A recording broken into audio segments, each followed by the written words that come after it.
TNA is the best wrestling in the whole world. Oh yeah, you could be king of these nuts. You know what I'm saying? It's not live, they'll edit it if they don't like it. Oh. TNA is my world. Welcome to Planet Jarrett. You will feel the power. Period. You get naked.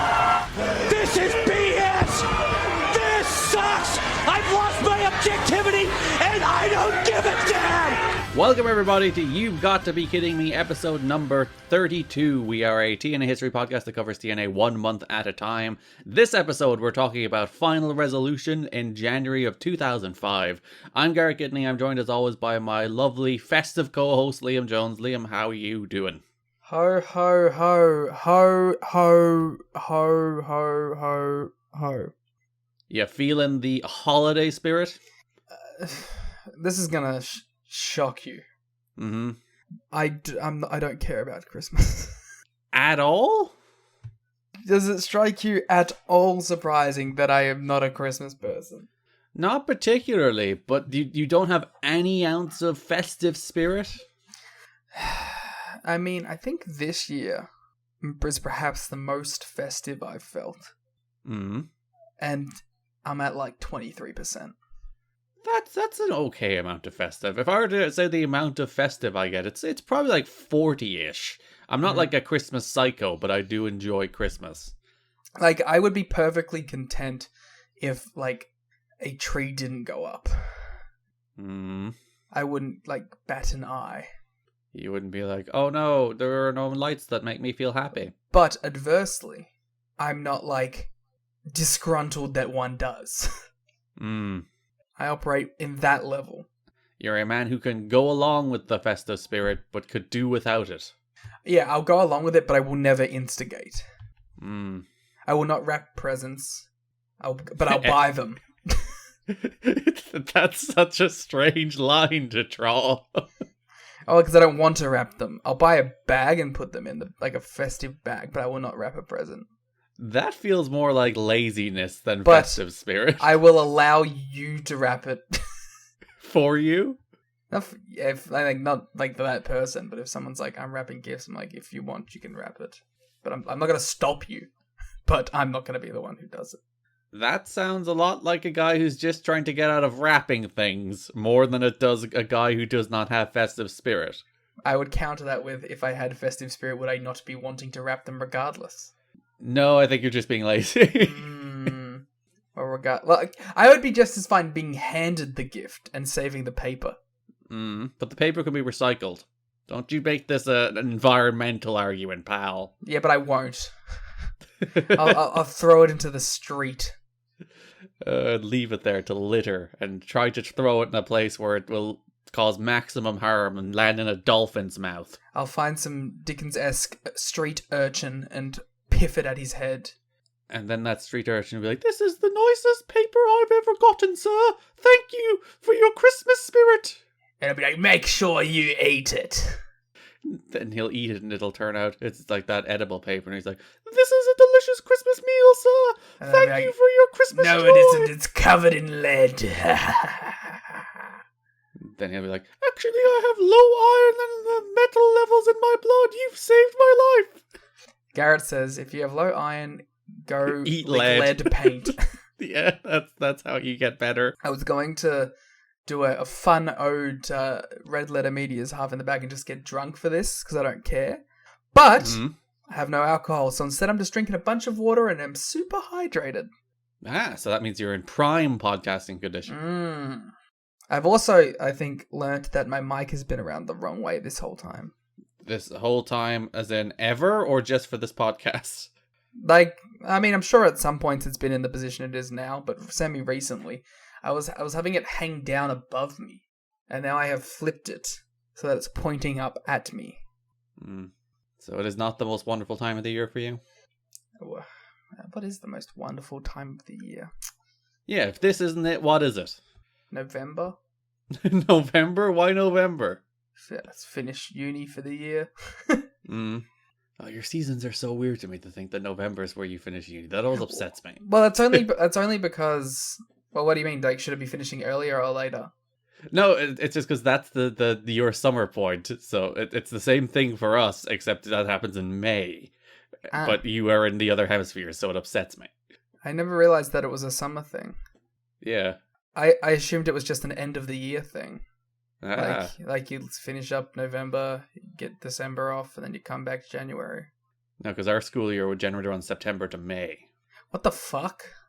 Yeah, see? The feeling of upset you have now is the feeling of upset I had 30 seconds ago. I gotta admit, I think mine's way better, because you get all your Christmas holidays and stuff surrounding that off.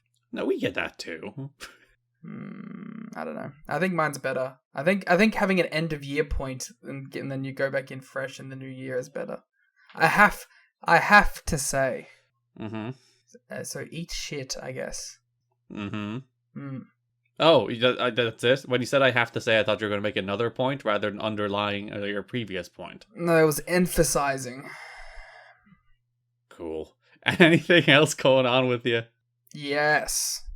What? Tell me. There will be 2 written things going up on voicesofwrestling.com from me. You're writing? Yeah, I know, Oh. right? My secret Santa. There you go. That's the holiday spirit right there. When's it going up? I don't fucking know. Could be up now. Could be up soon. What match you get? Alex Shelley versus Bandito from one of these companies that all sound the exact same. Prestige. Oh yeah, the Prestige and the Limitless and all those. All the same company. I'm convinced that Garden State and Prestige are just the same company. Because they popped up at the same month. And they both were like, here's Tokyo Joshi talent versus Name Women talent. So I'm convinced those 2 promotions are the same promotion. And that's the only thing you need to convince you. Yeah, here's a little taster, I guess. I enjoyed it because it is a company that has Alex Shelley as its world champion. So, what was the match you gave? Hasn't been reviewed yet. Ooh. Well, tell me what it was. Should I tell who it was for? No, I think that does kind of spoil it, but I'm fine knowing who was in the match. I gave Manami Toyota versus Akira Hokuto. Nerd! Yes, but it was a choice based on who the person was. I see. Did you at any point consider giving a TNA match? God, no. No. I would have gone to GLEAT before that. Oh. Again, that match came to my mind immediately based on who the person was. I literally thought about it for 3 minutes. I was like, this is perfect. I would like to mention that I have been predicted by 4 people. Oh. Yes. Well, that tells you have a good broad sense of taste. I was predicted. Here you go. I was predicted by someone who thought I gave them a Territory WCW match. You were watching a lot of Territory WCW recently. That was their theory. I was predicted by someone as giving a GLEAT match for whatever reason. You are Mr. GLEAT. And I was predicted by someone else for giving a Joshi match, which I did, but not that one. I'm upset that nobody predicted you for giving a TNA match. I can almost guarantee not a single TNA match was gifted. I think I've read all of the Secret Santas, and I don't know if any of them were TNA. This upsets me. This is why I should have participated. Just to force TNA in on everything. Yeah. The real joke would be for you not to do it, and then, they definitely would have predicted you, and then you would have gotten away scot-free. But, and then, I think I'm going to do the preview for the big Noah Budokan as well. I think the years I did it, I didn't even give it. I gave Sheamus versus Big Show once. Because that's a match that sounds bad, but they had a 4-star match once, and it rocked. And I can't remember the other matches I gave because I have the memory of a fish. And not even a good fish. A fish that has suffered head trauma. So it doesn't even have the 3-second memory. That's fair. Alright, that brings us to TNA from January 2005. Smooth like butter. A pretty good month, I thought. I think I'm down on this month in comparison to you. I thought everything was okay. But nothing really gripped me as much, and I didn't think this build was as strong to the pay-per-view as the last couple, but I do think the pay-per-view over-delivered in comparison to the last 2. So I think in general, I guess we're not saying like month anymore because it's over a month. It's like pay-per-view cycle. Yeah, it's 6 weeks for this. I think that this pay-per-view cycle was probably less impressive to me than the last one, but with a better payoff at the end. I think I realized as I was watching it, I don't think there's enough show-to-show flow for me. I think it kind of feels a little bit like the NWA-TNA pay-per-views, where there's some things that feel a little too insular to each episode, and just I don't feel like there's like maybe it's like the breaks between certain things that go like where like 1 week they'll start building to something, and they'll take the next week off and they'll build it the week after, or they'll just do a video package or something. I think I need more week to week story building, and we just haven't quite got that yet, except for like the major feuds. Yeah, so you're settling on better pay-per-view but worse build. I think this is the best pay-per-view so far. I even think this might be the best TNA show so far. I think there's a reasonable case for that, because it's funny when you look at like end of year awards and all that. Turning Point got like a not insubstantial number of Show of the Year nominations. Really? Yeah, and I was like, God, 2004 must have been rough. Was it just the main event? It might have been, and like there was the PD Saban match, which was very good too. But it's like it's a 2-match show, one of which is like lower end good, and one of which is like real high end good, to be fair.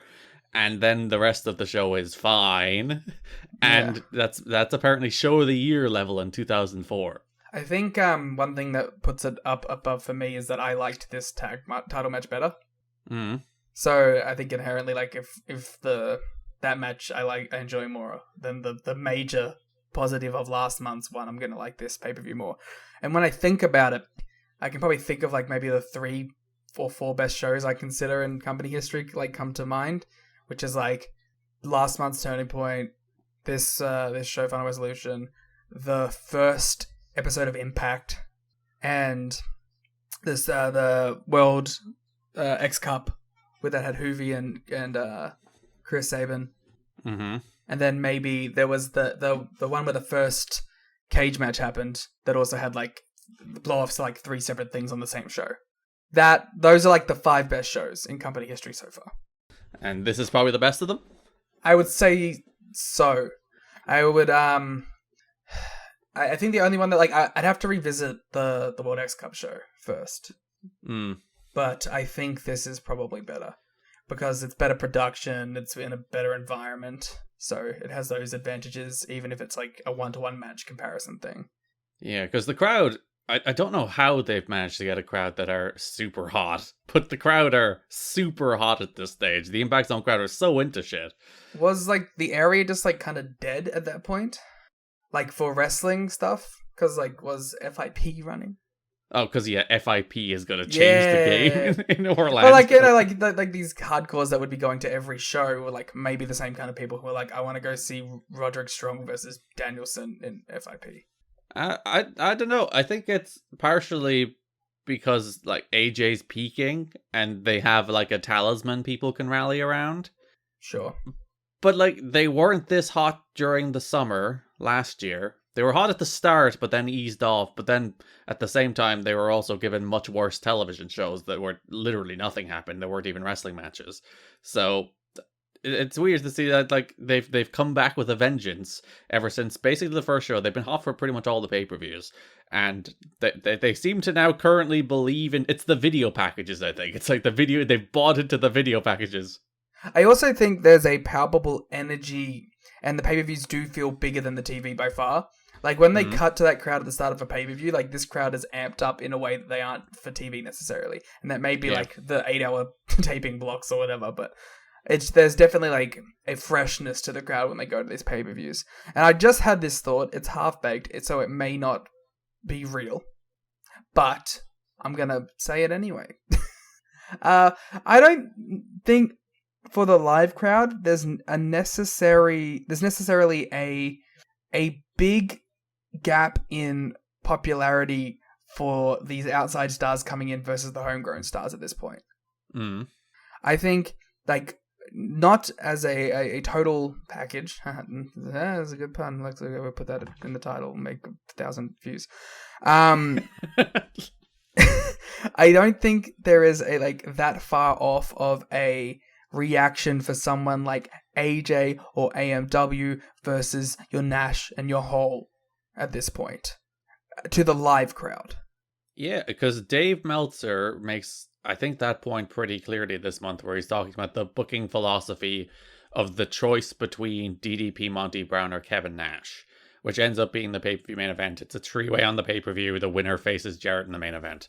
So when that match was announced and he was like pondering whether it will be DDP, Monty Brown, or Kevin Nash, he was like, they seem to be booking this three-way as a vote of no confidence in Monty, basically, because they want to trick people into thinking it's going to be Nash and then end up having it be Monty, rather than just booking Monty and building to Monty. And he was like, I don't think the fans care. I don't think anybody really buys these pay-per-views for Kevin Nash and DDP. I think people buy these pay-per-views because they're good pay-per-views, and you should just announce the Monty match and build to the Monty match. I think, especially with the core audience that they have at this point, they're just as likely to buy or perhaps even more likely to buy a show that is headlined by AJ Styles or Monty Brown versus a show that is headlined by a Kevin Nash or a Scott Hall, or even a Jeff Hardy at this point.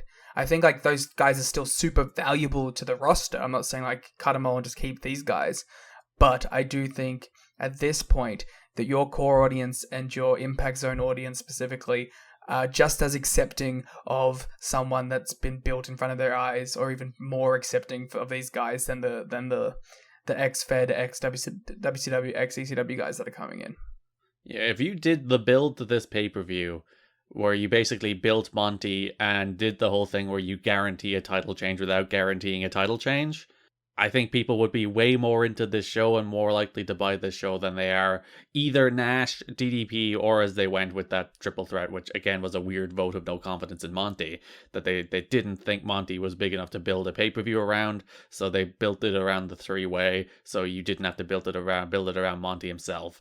And my question there is, do you think that three-way sold any more better than it would have sold if it was just Monty versus Jeff? I don't. No, neither do I. I think it's dumb and stupid, and it just goes back to them thinking that Nash and DDP are the stars and Monty isn't. I honestly think that either the difference in pay-per-view buys would have been negligible, or perhaps even better if Monty had done it, because it has the prospect of a young guy becoming a world champion. Yeah, I think even regardless of how you think about Monty, DDP, or Nash, I think as just a general rule, you sell more pay-per-views when you have a main event. Yeah. No matter who it is, I think people are more interested in a main event than a potential main event. And it feels like that three-way should have been the go-home main event, because that go-home show was pretty dire. Or your point, at the very least, do them back to back, so you have a little more of a built-in. You only do that if Monty's winning. Yeah, which is really the big problem. Yeah, we'll get into all of that. Let's start with the news. TNA announced last week that their main weekly TV show, Impact, would be moving from 3 p.m. to 4 p.m. Oh my god, it's over. Still on Fridays, but slightly later in the afternoon. Is slightly later seems better than 3. Yeah, this is a very, very mild improvement, because more kids are home, a few people will be home up from work early, so you have a slightly better chance of having a slightly larger audience. Yeah, I think that's good. That's a good sign. Yeah, the better news here is they've also added a Saturday night midnight replay, which I think is more likely when you'll get adults watching. So the 4 p.m. is the kids and teenagers time, and the Saturday night at midnight is the adults watching late at night time. Yeah. These were in the days where you couldn't just go to certain websites and watch it easily. I don't know what you're talking about. No one would ever do that. I remember you probably download episodes of Impact on LimeWire, couldn't you? I'm sure you could. It would take 7 months on your 2004 internet connection, but... It'd take 7 months on my 2012 22 Australian internet connection.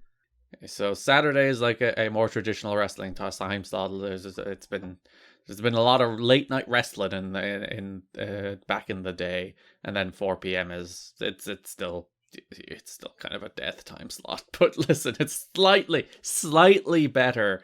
I do think like there is something to that idea of you might be catching some like younger kids after they're coming home from school though.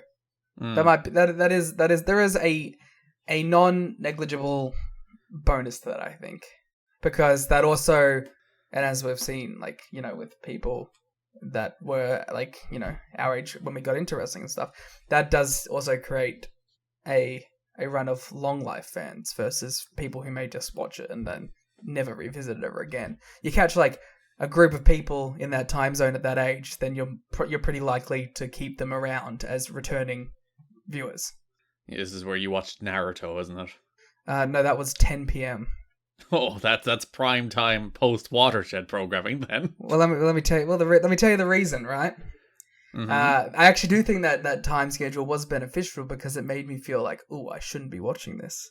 Oh, it's too edgy. Yeah, I was like, well, there's blood in this in a cartoon. I've never seen that, and it's like, oh, 10 p.m. That's like double digits at night. I shouldn't be up. I gotta go to bed. But oh, look, this kid's turned into a wolf. That's crazy. It's a fox. But you get my point. Yeah, you do hear every time people talk about the Fox Sports Net era in particular. You'll always hear people talk about how they rushed home from school to catch the latest episode of Impact. And this makes it a little easier. It's 4 p.m. so you can go home, you can do your homework, you won't have your parents on your back, and you can watch your pretty solid but unremarkable episode of TNA Impact. You can watch someone throw a table on Jeff Hardy for like 12 seconds at the end of the show. Yeah, and then that's never followed up on for reasons. Like, part of the reason the pay-per-view build feels a little all over the place this month is there is at least 3 of the matches that end up either not happening or having to be changed in some capacity because of backstage turmoil. I was gonna say, by the way, I gave you like the perfect segue then. Indeed. We're still on Impact, by the way. There's a Dixie quote. I can't leave that behind. I know, I'm just saying, like, that was unintentional. I didn't know that the Abyss story was the next story, but that was like, you know, out of the park. Give me the Dixie quote, pal.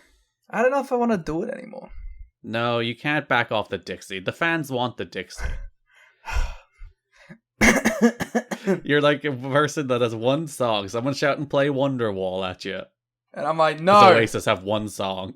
Yeah, you know, Oasis, that little band with their one famous song. one-hit wonder Oasis. Yeah, their one song, Champagne Supernova. I can't do it. No, do your Dixie.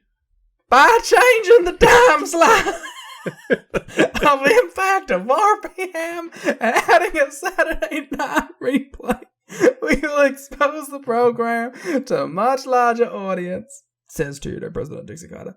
Impact's move to 4 p.m. I'm turning you into a witch. Increases the number of potential viewers, and wrestling on Saturday nights has historically proven to be a rating success. George Greenberg, FSN Executive Vice President of Programming and Production, states, TNA Wrestling has a pleasant rating surprise for us at FSN. We hope, with additional exposure, wrestling fans will have more opportunity to enjoy TNA's athletic and entertaining presentation. There you go. Follow me on Twitter. Me, Liam, at the Cleat Mooter. So Impact, slightly better time slot with a replay. By the way, you might be asking, well, they're paying for all of this. Are they paying more for any of this? No. So it's all kind of beneficial without any extra cost here. They say, like, I don't know, you can't get mad at this. Even if it's like a tiny boost, it is a boost. Yeah, they're getting a free replay and a free, slightly better time slot. While they're still paying overall for the time slot, they're still giving FSN money, but not more money for this. So, now that that's wrapped up, I'm done with this section. I am very excited about this next news story. Because I feel like, for me, this story was always like an urban legend. Like, it was something that was like bandied about, but like I never had really read anything about it from the time period. So I'm very interested in learning about this. Abyss really upset TNA management at last week's TV tapings, leading to TNA pulling all offers from the table for a contract renewal. He showed up the afternoon of the tapings, pointed out that his contract expired last fall without them noticing, and he felt it was time for a raise. Sources say he told them that WWE had an offer on the table for him, and to keep him from taking that offer, they'd have to double his pay from $500 per show to $1,000 per show, which seems a pretty reasonable request. I mean, considering he's a guy who like kills himself for you too. He's a guy who will throw himself in thumbtacks for you at a moment's notice. TNA's policy is pay what you have to in order to keep talent, and since Abyss has no previous national exposure and no star power outside of TNA, of what TNA has done to promote his character, they didn't feel pressure to pay him as much as other main eventers in TNA who have more name recognition. TNA management, trying to keep the budget low since the promotion continues to lose money, spent a couple hours discussing the situation, but eventually they gave in and offered Abyss the raise. They gave him exactly what he asked for, like $1,000 per show. However, rather than accepting the offer, sources say Abyss said he had to go to talk to WWE about it and think about it first. Within seconds, TNA management, so offended that he didn't accept what they felt was a generous offer immediately on the spot, pulled the offer from the table and sent him home. Abyss was working to work the taping as scheduled. He also, if he was leaving, he was willing to put people over on the way out. But TNA management didn't want to give Abyss any more leverage in negotiations since his slated match for the pay-per-view against Jeff Hardy hadn't been promoted yet. This is an impasse with one of... It's weird to talk about Abyss as a top guy because he's only ever really been a mid-card guy at this stage, right? Yeah, he's always been floating around that top guy position, but he hasn't had the big push yet. Or really, to be honest, he hasn't even had the character that he will be known for yet. Yeah, they've been teasing the James Mitchell thing, but they have yet to pull the trigger on that. They've been teasing that for the best part of 3 months. And he's never quite been in the main event scene. He's always like flirted with it and bumped up against it. Like he'd work a feud with AJ, but then never move into like title matches.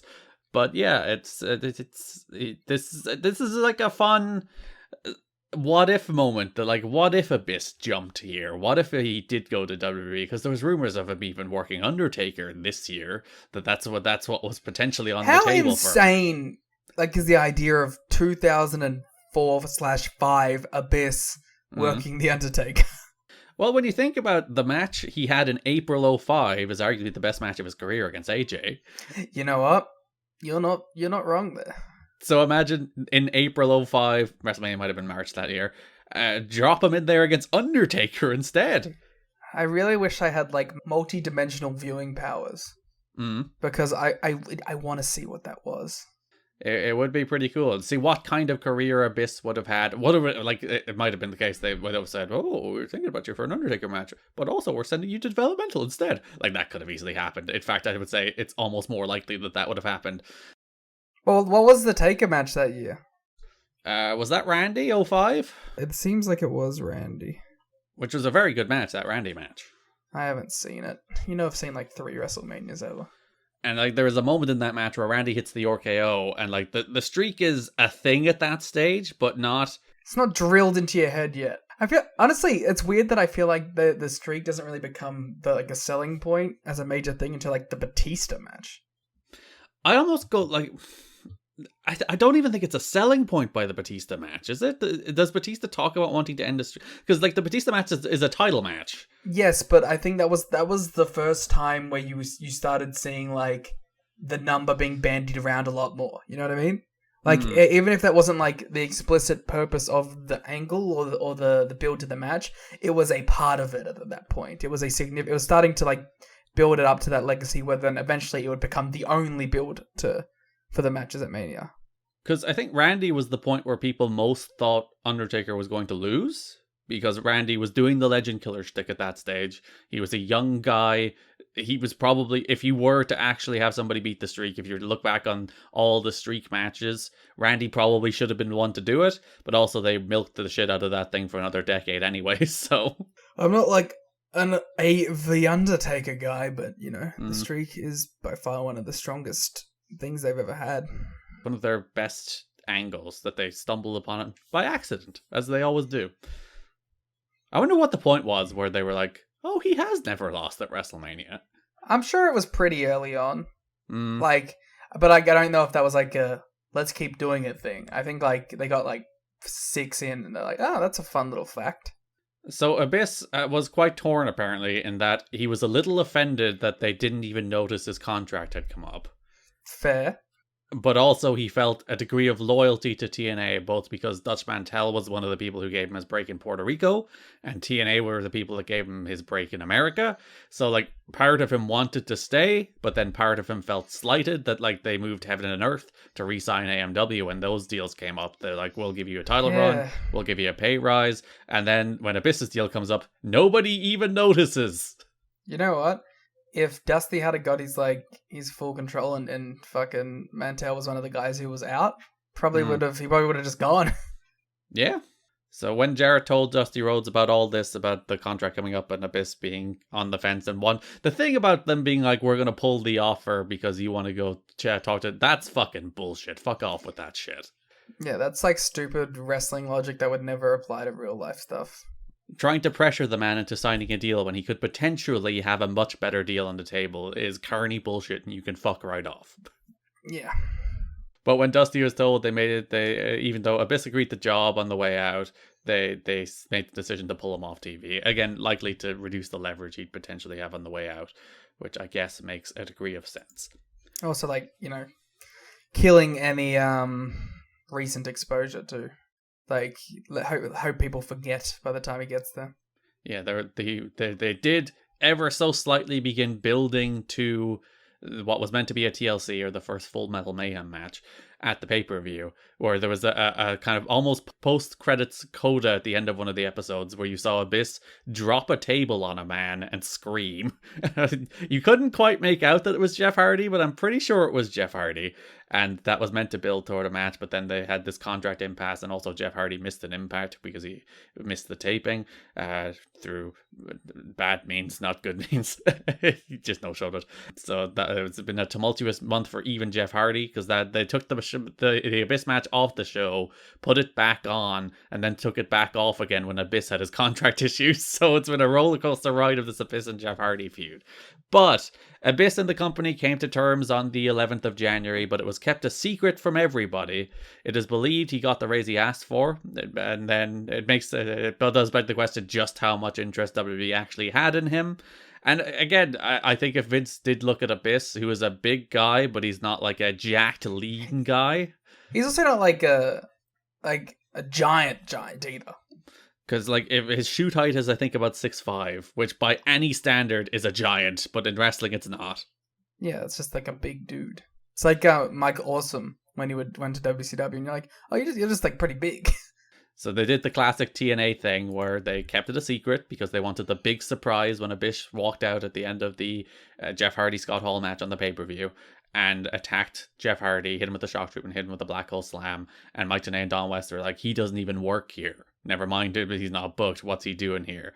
But not even Scott Hall knew about that, and Scott Hall was pissed because it was his match that it was happening after. And fair enough, Scott had already cleared the ring. But yeah, it's just the classic wrestling bullshit. Keep secrets from people for no particular reason. Then it's shocking. It will work the boys.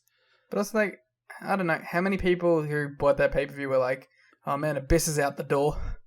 And how many were just like, oh, Abyss has attacked Jeff Hardy. So that like, he doesn't work here line was probably lost on 70% of the people watching. Yeah, again, it's the classic other Raw Wrestling issue of, this isn't a story on the show.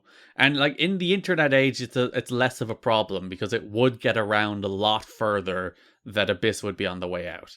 Like in 2022, I think the number of people in that building and that bought these shows that would have known that Abyss was at a contract impasse would have been higher. But in 2004, it's just people in the Torch and the Observer. And like, that's a tiny number of people. And you're doing a whole angle about it and a whole secret like return around it. It's like, cop yourselves on that. Yeah. Doesn't make a ton of sense. Also, just tell Scott Hall about it. He's in the match. Sure. Let the man in the match know the angle that's going to happen after the match. I think that's a fair thing you should do to people. Like, just give him, like, the Iggy. Like, you don't have to tell him everything. Just be like, hey, after this, Abyss is going to do a run-in. Yeah. So, Abyss staying, not leaving. Well, it's good because we'll get that AJ match. Indeed. So, further turmoil to the pay-per-view lineup. Featured TNA wrestler Hector Garza was arrested on Monday, January 3rd at Houston, Texas at Bush Intercontinental Airport, charged with possession of anabolic steroids. He was on his way to the Impact taping. Hector Garza? Yes. With steroids? Let me tell you about most wrestlers and steroids in 2004, Liam. What? So this is 2005, Garrett? Oh, I'm so sorry. Yes, we are in 05. I have to get 05. Just like I have to clear the NWA-TNA from my memory, and I have to clear the 04 from my memory. Do you want to do steroids? Should you do steroids? As a podcast bit? Does it make your podcasting better? Who knows? But when we go to the video podcast and I look like a mega Chad because I'm all jacked up on roids. We will truly become the TNA Chads. Oh my god, that when we have to change the name of the show. Legally change our names to Chad. I just think we are the TNA Chads.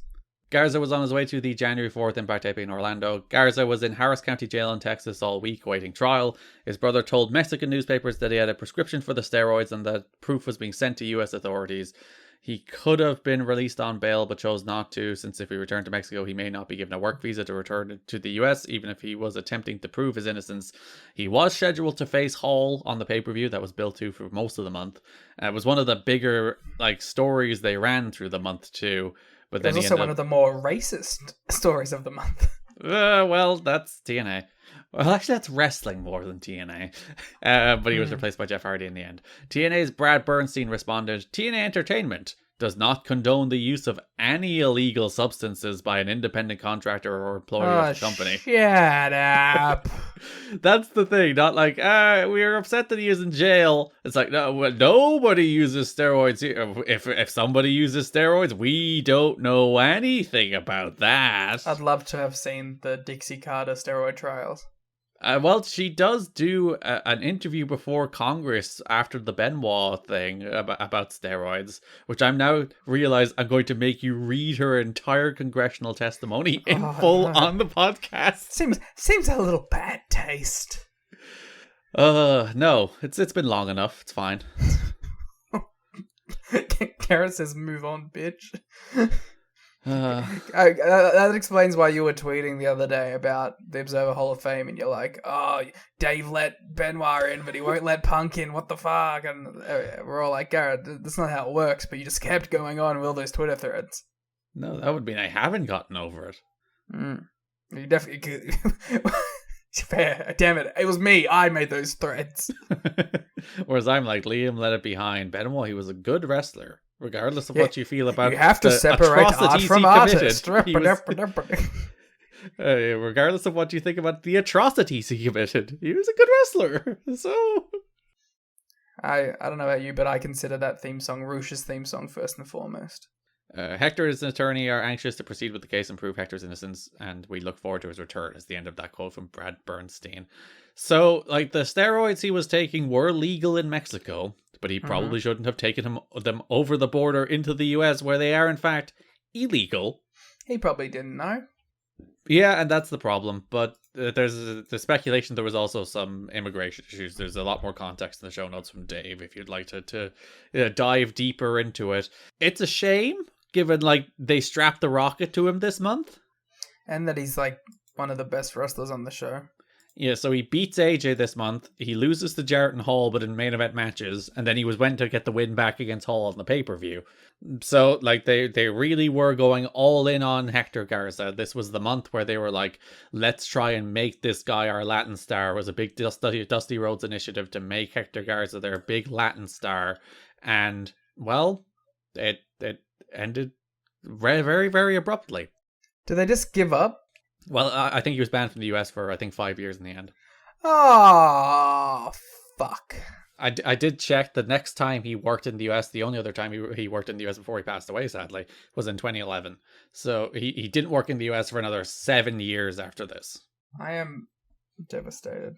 Yeah, and this was the moment. And, who knows how far he would have been able to take it? Who knows if they would have just given up on him?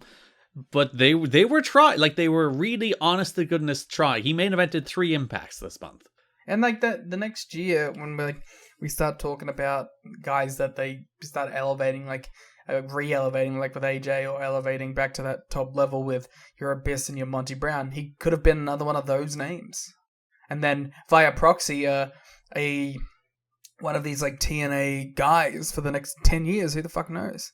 Yeah, and then he jumps to WWE in 2007 and has a mediocre run, and everyone mocks him. He's a Chris Harris. Oh God, knock knock, who's there? Don't you dare! Don't you bring nothing. Literally, I'm irrationally triggered at all times by people mentioning Braden Walker in relation to Chris Harris. Whoa, I wasn't gonna say the BW word. Literally, it makes me irrationally angry when people bring up Braden Walker, because Chris Harris, fucking all-time great tag team wrestler. Get out of here with your nonsense. Garrett, how do you feel about JPEG Mafia having a rap line that says the word Braden Walker in it? Does he have one that says Chris Harris in it? He does not. I'm going to write a strongly worded letter. Mr. Peg. Didn't you attend one of his shows recently? Like 6 months ago. You should have shouted at him about this. You would have watched enough Chris Harris to know at that stage. I think... did he do that song? He might have done that song. He did. He definitely did do that song. And I think I'm the only one here who gets that. And then you started informing people about the wonders of America's Most Wanted around you, right? Yeah. Yeah, in the middle of the mosh pit, I was like, have you ever seen Triple X versus AMW in a cage? Yeah, the crowd was really mean to AMW, but they were great.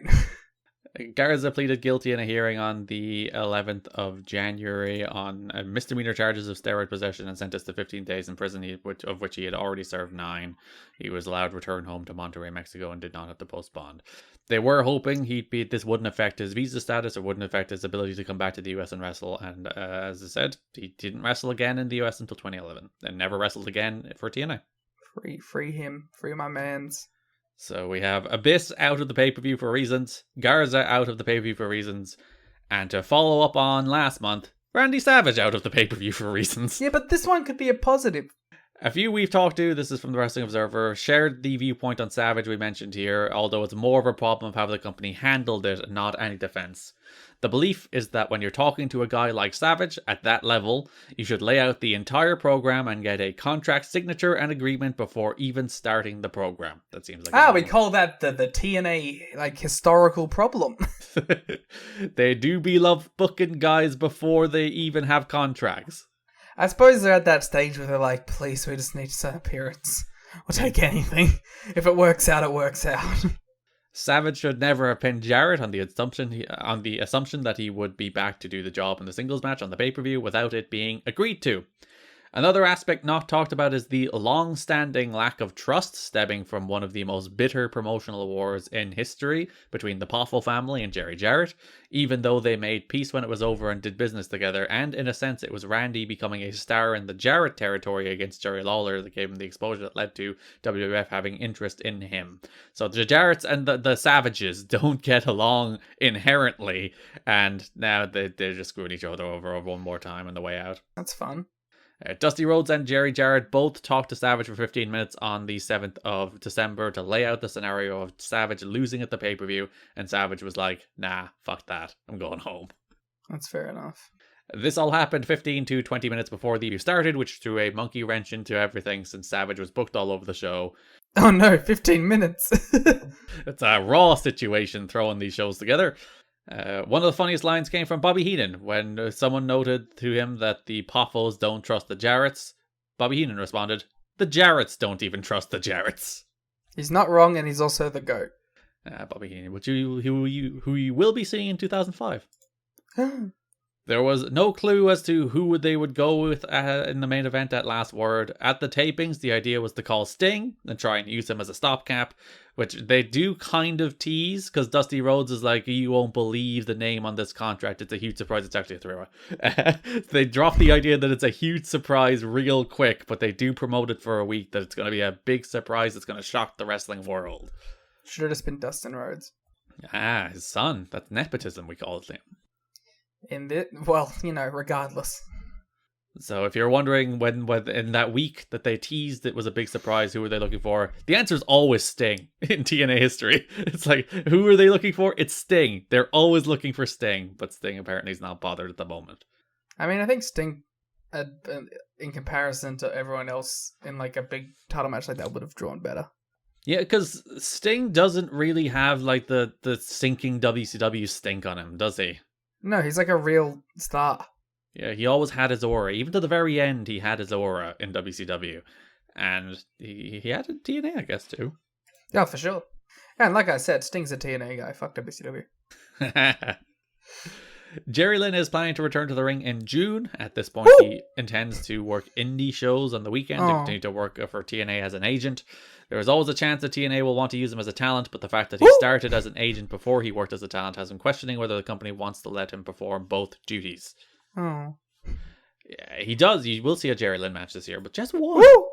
Oh. A lot of roller coaster of emotions here in the Jerry Lynn segment. I hope it's Jerry Lynn versus AJ Styles. There is some more context in The Observer at one stage where apparently Jerry is a little hesitant to work with the modern X Division guys, partially because he's one of those old school guys who's like, make moves count. But also I think there's a little bit of him who doesn't think he can keep up anymore after Hoovy killed him. Alright, come on, Jerry, at them. Give names. Yeah, these young kids, they're working too fast for Jerry Lynn. I watched some Jerry Lynn stuff on a certain show today, Garrett. Oh no. on a certain show that you'll be watching after this is done. Yes, our next episode, which will be in your podcast feed around Christmas, will be the WWA crossover episode with Days of Thunder, our friends. Which may not seem the case based on what they say on their shows, but they're pals of ours, huh? I mean, they're pals of me for sure. Well, yeah, me, maybe not. They called me a professional. Yeah, they just throw me under the bus. Yeah. I mean, I think whoever started that really needs to take just a long look at themselves and see how words can affect people's online perception. They sure should. They sure should. But that'll be our next show, and then we'll be back in a month with the Against All Odds episode. But we will have Patreon stuff in between. If you like this show, you can subscribe for more Patreon content at patreon.com/kiddingme, tnachad.com. Yeah, hour one. I forgot to do it before we transitioned to the news, and I realized that when I went to plug the Days of Thunder episode. So here is the Patreon plug at the end of hour one. But yeah, you can go, and we'll be doing the end of the Wrestling Society X series in the next couple of weeks. We'll be doing our 2004 TNA draft, which I think is always a fun, good time. And our AEW ROH draft ended in a draw. So we really need to fight on this one. Our 2004 end of year awards, which, as we mentioned, I think in the watch long, is probably going to be the most difficult piece of audio we've ever done, coming up with some of those award winners. I'm just still deciding if I want to like fly by the seat of my pants and just do it live, or if I want to actually think about it. You want the emotional reactions. There's something to like choosing on an emotional basis. Yeah, do I want to go off of vibes? But I like to like list like a 3 and then like have a runner up so we can talk about like who our thirds and stuff was. So who knows? So that'll look up in your podcast and your Patreon feed over the next month or so before our Against All Odds. We give out so much value for money. Yeah, and all the old shows are there. We have, I think, over 90 or 80 pieces of audio. I think it's 90 pieces of exclusive audio. We have our entire Monday Night War series, if you haven't heard it, our entire Ring Cat King series, our entire Global Force Wrestling series, and our ongoing Reign Taker series, of which in the next month we will have the January 4, 2013 Wrestle Kingdom show. A very big, very good show. So we'll be having a review of that, and Reign Takers coming up as well in the next few weeks. I'm sure that'll also be like a weird kind of like half de facto review of the I was gonna say the real Wrestle Kingdom. It's like, oh my god, it's the Women's World Cup all over again. But we'll be able to talk about the other one that is happening concurrently, which is a really big show as well. So maybe it's a little like weird mixed joint review thing. And that show will also have Hooting and Hollering, so I'll watch it. Yeah, Hooting and Hollering is back basically. So there you go. Garrett will finally be excited about Japanese wrestling again after 3 years. Yeah. Actually, like 4 or 5 years, because you weren't exactly hot on New Japan before the clapping began. Yeah, I was like ahead of the curve on the people who were like getting cold on New Japan, I guess, at the time. Some people have gone to the really far extreme of that. But yeah, the clap grads have just, no, I can't. do I want to do this? My favorite guy, right? Yes. Is this current person who's like, oh, I'm gonna like tear down New Japan as if it's still like this hot 2016 thing that's like the biggest thing in wrestling. Like, there was a certain like contrarian thing to being like, aha, everyone's enjoying this thing in 2017. I'm gonna shit on it, right? But like, 20 people are watching it now. You're just punching down. Move on with your life. Like, seriously, like, go hate the things that are popular. Go like shit on like Raw and SmackDown because people like them now. Go shit on Dynamite. Like, go shit on stuff that people actually enjoy and are talking about. Like, New Japan has one good thing happen to them, or like one match that people are like, oh, that was pretty good, and like everyone just goes, oh, classic New Japan. Let's stop tearing them down. Lol, Kota Ibushi and Naito in the Hall of Fame. Like, that's so funny when it's like they don't do anything now. What do you want from them? The New Japan Defender has logged on. They don't even have crowds that make noise, and you still punch them down at them. There are actual things that are worth like shitting on, or like, or at least relevant. Dixie Carter finally gave a talk to the company about the rumors of closing up. We're not closing up, I swear. She denied, again, she's a prospector now, I don't understand this. She denied things were bad, but didn't address any specific points that have been brought up, other than claiming they were in it for the long haul and the financial situation isn't looking bad. She said a toy deal was imminent, which is the Toy Biz deal, the Marvel toys. That TV sponsorship money would be coming in, that's probably not really the case, and that the TV time slot would be upgraded, which did happen. I was told she did a good job. Dave here is the I. Was told. No, it's you. We should start doing research into 2004 backstage stuff so we can get our own scoops. Yeah, Disco Inferno sent me a DM. I was told she did a good job, and it was something that she needed to be said, but morale coming out of the week wasn't strong regarding the future, particularly since they have 2 weeks of TV in the can and had no idea what the main event for the next pay-per-view was while filming.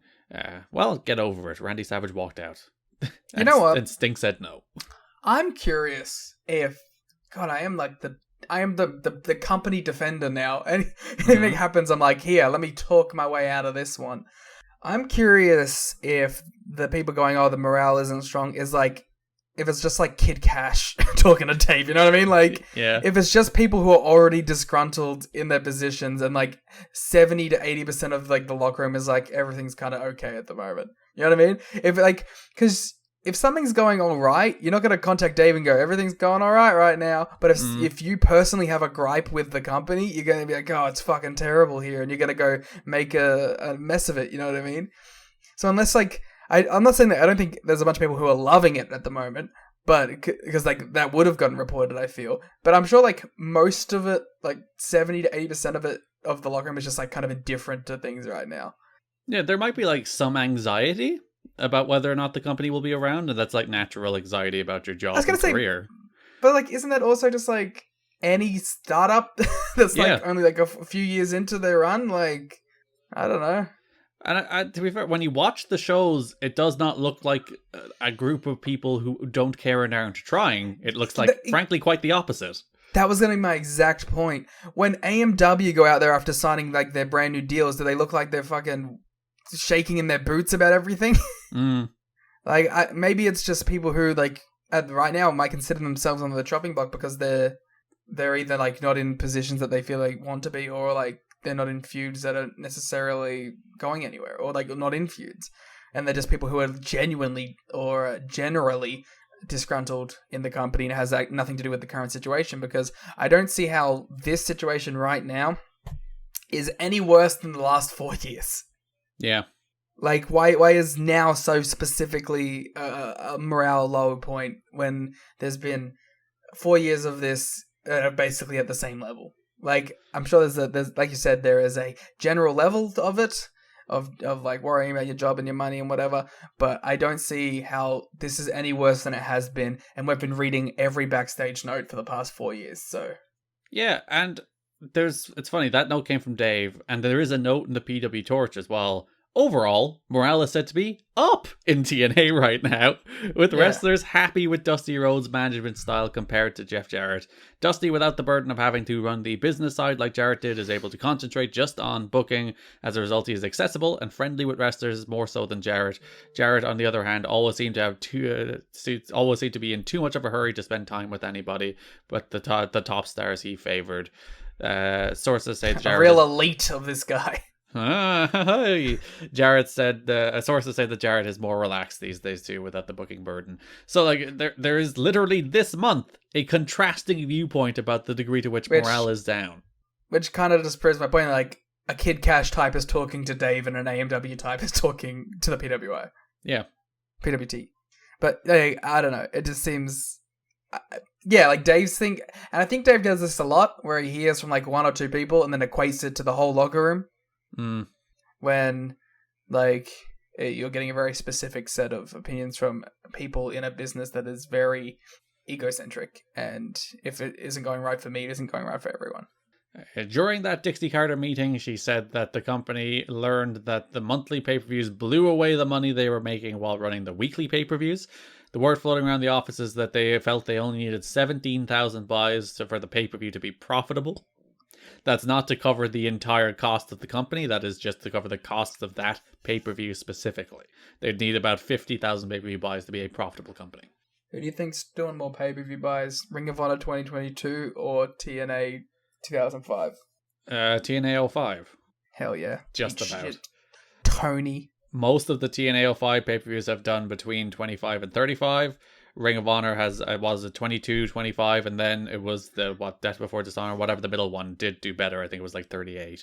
But on average, TNA is pulling slightly higher numbers.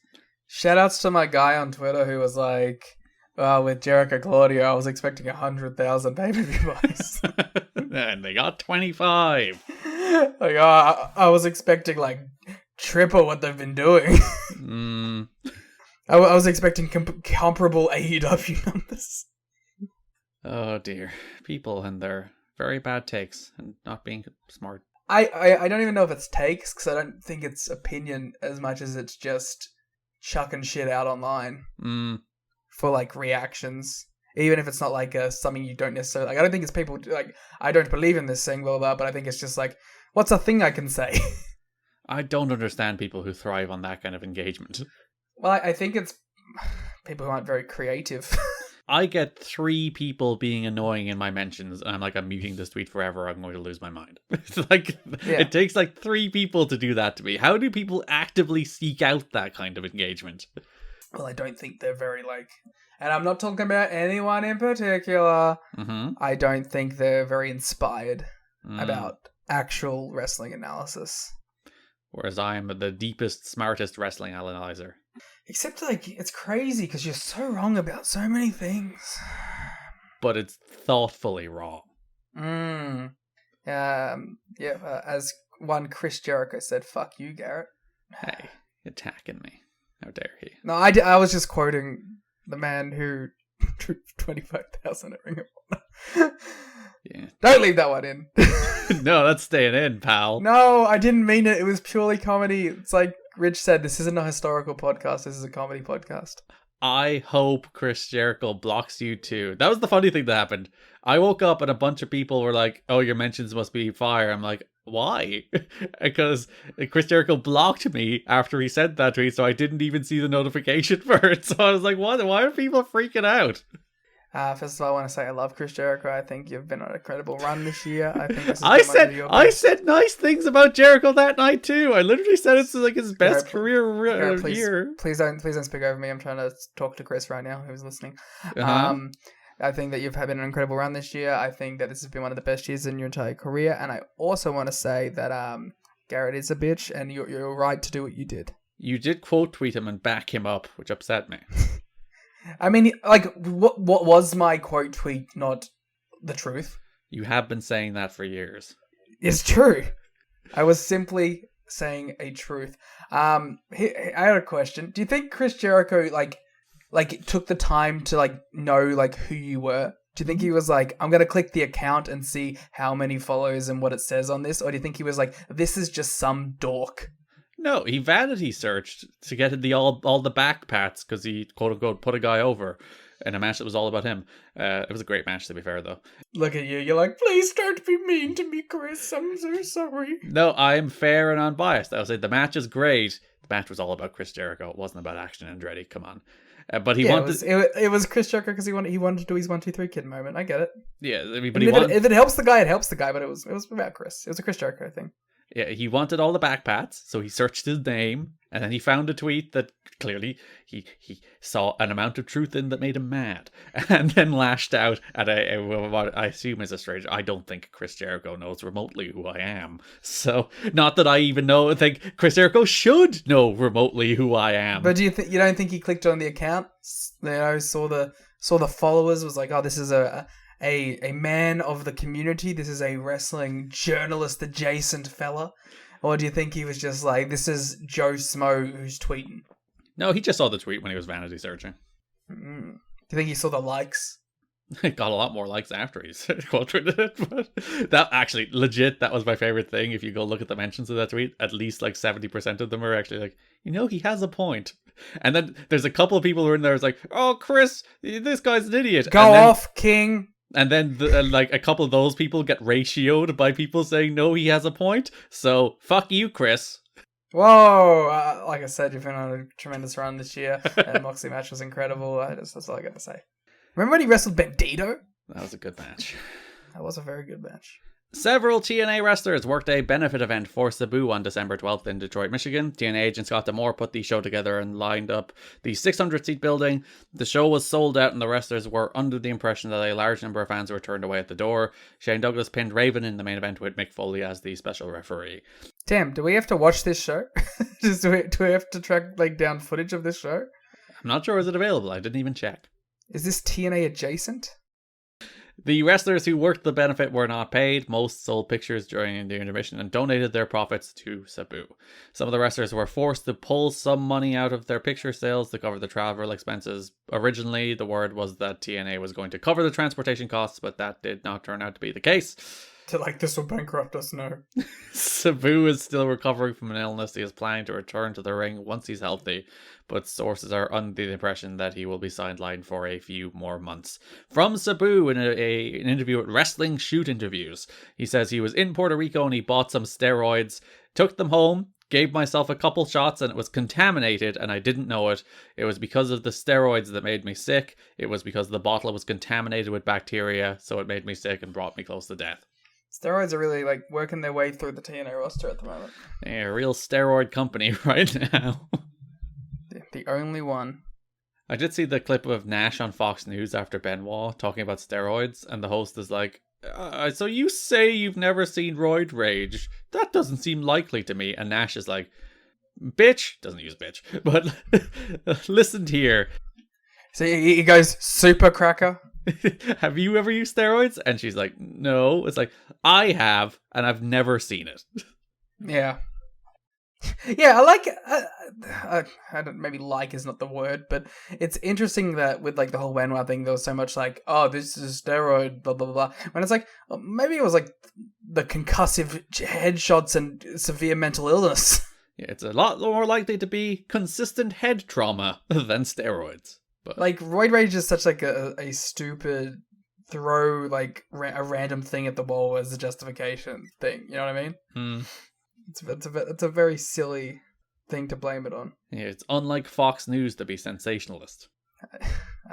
Listen, I think Fox News has had the best year of their career this year. I think they. ROH announced that AJ Styles will be making his return to Ring of Honor for the first time in a year on their February 25th event in Dayton, Ohio. He'll face Jimmy Rave, billed as his former protege. Styles was banned by TNA from working ROH early this year, ostensibly because of the controversy caused by the Rob Feinstein situation. Oh, what was that, Garrett? There's a YouTube video. Go Google Rob Feinstein TNA. You'll find our YouTube video with fewer dates being offered to talent by TNA recently. It has become more difficult to justify their policy preventing certain wrestlers from working Ring of Honor. So that policy is out the window. Yeah, well, they need to get paid. There was also a story this month of Jeff Jarrett taking a picture with Rob Feinstein at an indie. Ooh. And there was a bunch of people who were like speculating that like Rob Feinstein was going to be their promoter for live events, and that this was actually like the Excuse me, that is Jeff Jarrett's job. Yeah, well, it is now, and it was the hypocrisy of TNA to demand such things of Ring of Honor. And Jarrett said like, I didn't even know who he was. That's 100% what I was gonna say. There's no way Jeff had a clue who that fucker was. And apparently, according to the person who took the photo, Jarrett in fact did not know who he was, and I completely believe that Jeff Jarrett had no idea who Rob Feinstein was. You didn't even need to say it, and I knew that's what it was. He thought it was just some fucking mark. He was just at an indie and some dude took a photo, and everyone's like, whoa, it's a thing! And Jarrett's like, I don't know who the fuck that guy is. Yeah, 100%. I do find it quite funny though, they made such a big deal about the Feinstein thing, and like they couldn't pick him out of a lineup. Which again, I honestly 100% believe they could not pick him out of a lineup, but... And also, like, I think that's fair as well. And based on his behavior, he probably is in a lineup, but that's neither here nor there. No. He's running shoot interviews. Ugh. But yeah, like 100%. Like, I don't think you need to like know what the dude looks like to not want to do business with them. You know what I mean? Like, that's fine. Jeff Hardy showed up roughly 30 minutes before the December 21 tapings were set to begin. Management was finally pushed to the point that they decided to send Hardy home rather than use him on the show. In comparison, Scott Hall arrived at the show more than 6 hours in advance, and Kevin Nash got there about 4 hours before the taping started at 6:30 p.m. When Scott Hall is out professionalizing you. Yeah. You may have to readdress some things. Because I'd imagine call time for these shows is probably like 1-ish, maybe 2. But it's usually 1-ish. And Jeff Hardy is thoroughly not meeting call time. Yeah. Jeff Hardy's New Year's resolution was be on time for work. So far, so good. As Tuesday, he showed up for earlier than ever for the TNA tapings. There before catering. His timeliness may not last long, as he was expressing frustration with being there for 6 hours with nothing to do. He described the atmosphere as prison-like, uttering, "They won't even let you leave. You have to go to work and stay at work. God forbid." Yeah, but if you leave, Jeff, there's a good chance you won't come back. So, alternatively, they should set up an Xbox and just put it in the middle of the arena. Be like, go away, kids. Bless Jeff Hardy and his free spirit mentality. I mean, I get it. Of, they make me come to work and stay at work until work is over. Oh no, I have to sit around and eat catering and nap. Maybe shoot a pre-tape. And get paid $1,000. Yeah, probably more than 1,000. Sorry, I was giving him abyss numbers. Amazing Red's TNA contract expired, and he's not expected to be brought back as a regular. Dusty Rhodes and Terry Taylor are not high on Red at all with their thoughts that he doesn't project a personality, and since his knee problems, he hasn't been able to make up for that inside the ring. And it really crushes me to be like, yeah, they're right. Yeah, they are. The thing is, though, Red does bounce back eventually, which is nice. And bounces back in TNA as well. He has a nice little run in 09. Yeah, but he's not the guy he was at the start.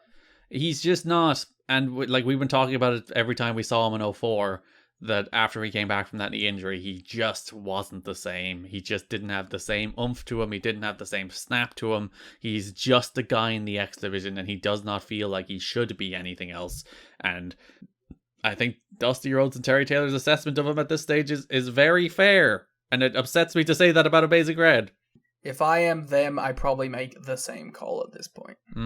There's a point in 0203 where like, this is your Rey Mysterio. And this is not that same wrestler. No, yeah, that's what happens. You break down. Sometimes you just break it down. And then sometimes you're very lucky and you're like a Will Ospreay and you're a Gumby man and eventually you can slow down in your own way without being hurt a bunch. But that doesn't happen for most high flyers. You have to adapt, or you just collapse into a tiny pool of pieces of body parts. Graphic. TNA Impact on December 3rd, the show that was headlined by the Jarrett Monty Brown title match, did a .32 rating, which is the company's second highest number in history, and surely a morale booster, according to Dave and the Wrestling Observer. Is that the demo? No, that's just the regular number. What the hell? I only care about the demo. And it is believed that Turning Point did between 25,000 and 30,000 pay-per-view buys. The drop was a little less than the 25% estimated, possibly because the replay showings, for obvious reasons, got word out that the show was good and did better than expected. Claudio muttered. goddamn these pay-per-views. Jericho and Claudio have nothing on Triple No, Jericho, I only said Claudio. That was the joke. I didn't use your name, of course. I would never use your name disparagingly. Even though Fox Sports had apparently told Dixie Carter that the show on the December 31st would be preempted, which they did announce in the show. They're like, we will not be broadcasting December 31st. It'll be on January 4th instead. It turned out it aired in most of the country on December 31st. Oh, thank you. That was, well, you know what? They didn't want to run against Wrestle Kingdom. It was actually college football that they thought they were moving for, but sure. The announced January 4th airing of the show was only on in maybe a half dozen stations, mostly on the West Coast. Oh no, Garrett. There wasn't even a Wrestle Kingdom in 2005. Well, there would have been a January 4th show. Yes, there was Tokyo Festival Wrestling World 2005, but, you know.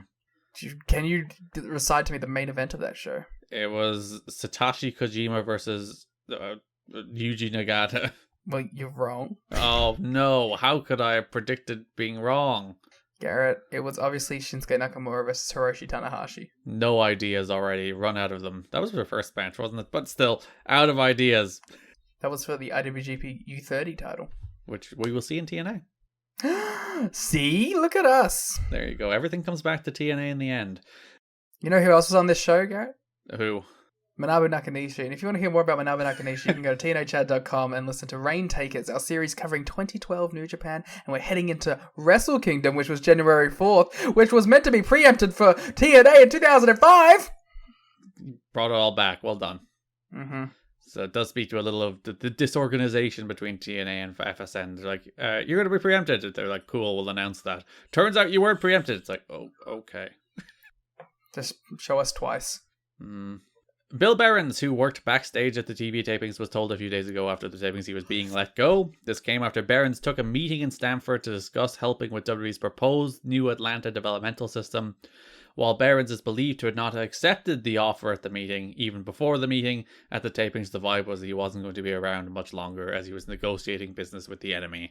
Which, I was like, in the Abyss situation, it's like, it's bullshit. Here it's like, yeah, it's fair enough that you want to boot the guy out the door who's potentially launching the WWE developmental system.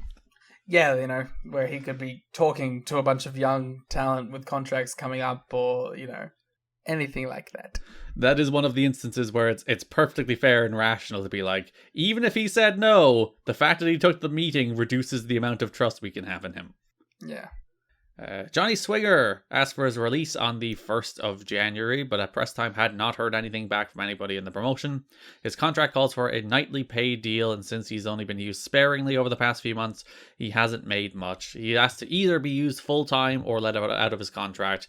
Rhodes told him on December 20th that he was going to break up the NYC and push him, but then he immediately lost to Dustin the next night, so figured the writing was on the wall. He has 15 dates left in his contract. WWE won't talk to him until they see a letter that officially releases him from his contract, a stance that they would continue to observe for the rest of time. Yes, they would never tamper with contracts. That's never a thing WWE would do. No. And one of my favorite things Dave used to do but doesn't do anymore is just expose how much people are being paid. Which, by the way, is not like a hard thing to find out.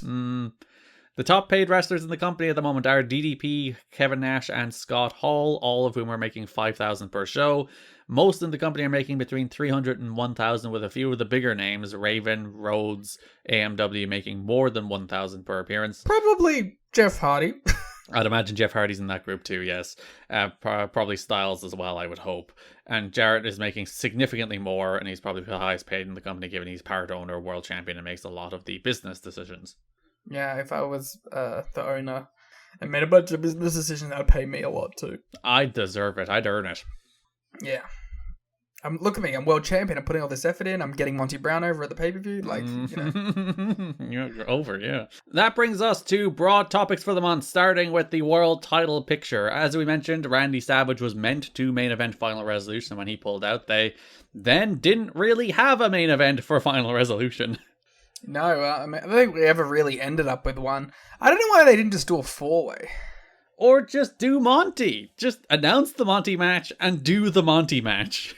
Listen, are we getting into the Monty stuff already? Or let's just save that for the actual matches. So, December 10, Impact featured Monty Brown against Glenn Gilberti, the final match of this Disco Inferno run, Liam. Rest in piss, bitch. No, I mean, he's not exactly looking tip-top bread at this point, is he? Yeah, he gets pounced, he loses immediately. It's literally 20 seconds long. Crowd go apeshit. Best match of Disco's entire career. It might be the best match of his TNA run. I gave it 3 stars because it's a 20-second match where he gets pounced. So thumbs up. Good job. You nailed it. Good pounce, too. Yeah, pounced him out of his boots. He even did the pose. He hit the pose. He did the rope thing after the pounce before he did the pin and everything. Like, Monty at this point, just in this match, it's like, oh, just pull the trigger on this dude. Come on. More importantly than Monty Brown, this is time for our Remember When segment for Glenn Gilberti. Our remembering of Disco's tremendous 2-year run in the total nonstop action. Hey Garrett, do you remember Sports Entertainment Extreme? The good days of sex. Do you remember Glenn Gilberti, World Champion Contender? The month of May 2003, we all remember it. A whole month built around the Disco Inferno as the number 1 contender, where they did the big Raven match, and they're like, that's a good formula to announce the match a month in advance and really build to it. Who are we going to do it with next? Glenn Gilberti. Do you remember that jersey that you were really obsessed with? Oh, it's fake Man United jersey. I do remember that. The cheapskate son of a bitch who couldn't afford. The man who's been on national television and probably earned hundreds of thousands of dollars couldn't afford to buy himself a real Manchester United jersey. So he had to be a cheapskate and go out and buy a fake one. Garrett, do you remember when he was a leprechaun? The classic era with the leprechaun rugby match. What was the name of that match? Look at the Irish weapons match. There you go. Was that it? Yeah. The leprechaun rugby match is a better name. I'm going to stick with leprechaun rugby match. Garrett, do you remember the NYC? No. And that was Glenn Gilberti's TNA run. A tremendous run. A run for the ages. A run that people will remember in their hearts long into the future. I actually found it funny this month. There's a 6-man tag that has AJ Styles, Sonny Siaki, and Elix Skipper in it. And I was like, at one stage, all of these people were members of Sports Entertainment Extreme together. And that couldn't feel further from this era of TNA. It's like, that's just... It's a different company. Yeah, it's like, that is the kind of history that this company will just never acknowledge again. That Styles and Siaki used to be they were a relatively associated act at one stage, and Skipper was in Triple X part of Sex as well, and it's just a thing this company will never bring up again, ever. It's just, we've moved past that. It didn't happen. I think this is how we do all of our goodbye segments from now on. I just rattle off different highlights from their run. The things you can actually remember. Yeah, because that means they were good enough or memorable enough for me to retain. Someone who notoriously doesn't retain anything. To be fair to the Disco Inferno, he did contribute one very big thing to this run. Mm. He invented Ultimate X. That's very true. I thought you were going to be like Goldilocks. No, to be fair to him, he's the man from whom the Ultimate X was the genesis, because I think he was the guy who's like, what if we do a ladder match without a ladder? Which is ultimately what became Ultimate X. And that came from the brainchild, the strange mind of the Glenn Gilberti. But don't worry, fans of Glenn Gilberti. If you want to hear us talk about more Glenn Gilberti, then just wait for the Days of Thunder crossover episode, which will be coming out any day now. Yeah, we're not done with the Disco. In fairness, he does pop up again in 2007 for one match. And then he pops up here and there from 2017 to 2019. So we're not done with Disco on the main show either, but I do appreciate how Monty pounced him out of TNA and he wasn't seen for 3 years. Oh, and maybe you'll appreciate a little taste of Glenn Gilberti and Scott Steiner. Sure. You won't enjoy it. So Monty calls out all of his challengers and says he's still coming for Jarrett. Afterwards, Jarrett comes to the ring, separate segment, says he's still king of the mountain. I am so fucking over this dude's promos. It's the same things. He goes in, he hits his catchphrases, he goes, ha ha ha ha ha, and then he smacks someone with a guitar and he leaves. He says nothing. He's like, I'm king of the mountain, I earned this, I'm best wrestler, none of you can carry this belt, none of you You're can... all living on planet Jarrett. He does that same promo every time, and like he's been doing it for months now, and I just cannot tolerate listening to the man anymore. And there's nothing wrong with his delivery, there's nothing wrong with any of that. It's the same promo. How am I supposed to listen to this man do the same promo over and over again? Yeah, I mean, I don't care. I don't want to talk about this segment. I don't want to talk about Jeff Jarrett, man. It's I don't. No, I'm not doing it. You so nearly lured into discussing Jeff Jarrett in earnest. It was just going to be the same points I've been making for like 5 months, so there's really no point to it. The most interesting Jeff Jarrett thing is the actual Monty match, so we'll wait till we get there. Yeah, so Dusty comes out, he puts over Turning Point, says it was the best pay-per-view ever. Jarrett did say he's not defending his title at Final Resolution. Jarrett tries to talk and Dusty tells him to shut up. This happens multiple times. Yeah, which is the creative ethos of the company. Just fucking do things multiple times. Or just tell people to tell Jeff Jarrett to shut up is apparently the creative ethos of the company now. Apparently it's not. I do like these two anytime. Like, this happens every time they have a promo exchange where, like, Jarrett tries to do his little Jarrett lines and Dusty's like, shut the fuck up, I'm doing my promo. Yeah, these two don't like each other. The crux of this is that while Jarrett claims he won't defend the title at Final Resolution, Dusty Rhodes has a contract on his table for a Jarrett Final Resolution title match. He talks about how Jarrett signed it with Russo for some reason. I don't care. Wow, that's a real Tony Khan over-explaining there, baby. Yeah, Jarrett will have an opponent at Final Resolution and Dusty will find the best name possible to put on that contract. He'll find the best 3 names. December 17th, Impact was main evented by Jarrett against Hector Garza. I thought it was pretty good. Yeah, so we have this Hector Garza story running through the month. We'll actually cover it here because it does tie into the Jarrett stuff and then spin off into the Hall stuff. So previous show, December 10th, was main evented by Garza against AJ Styles, the winner of whom would face Jeff Jarrett the following week in a non-title match.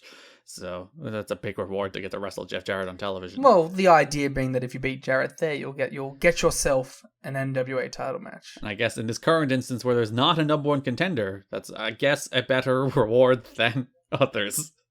Really funny if he's like, and I got someone to call and I signed him and it was Hector Garza. So December 10th was main evented by Styles and Garza. They had a decent match. They did this thing. How did you feel about their bilingual broadcasts where for all the Hector Garza main events they had a Spanish announcer at the desk doing like English-Spanish commentary simultaneously? I liked his energy, but I thought it was a little clunky. Because, like, yeah, Mike Tenay would do, like, the English portion of the call and talk for 30 seconds. And then throw to Moody Jack, who would do the Spanish portion of the call and talk for 30 seconds. And then they'd just do that back and forth for the entire match. You know what I'd rather? If they just went all Spanish. Yeah, get Mike Tenay out of here. I do hope that because they had Moody Jack at the English desk, they also sent Don West to the Spanish desk. We need to do some research and find out. If anyone was watching these shows in Spanish at the time, please let us know if Don West came over to the other announce booth. You hit the SAP button and you get Armando Quintero speaking Spanish and Don West shouting in English.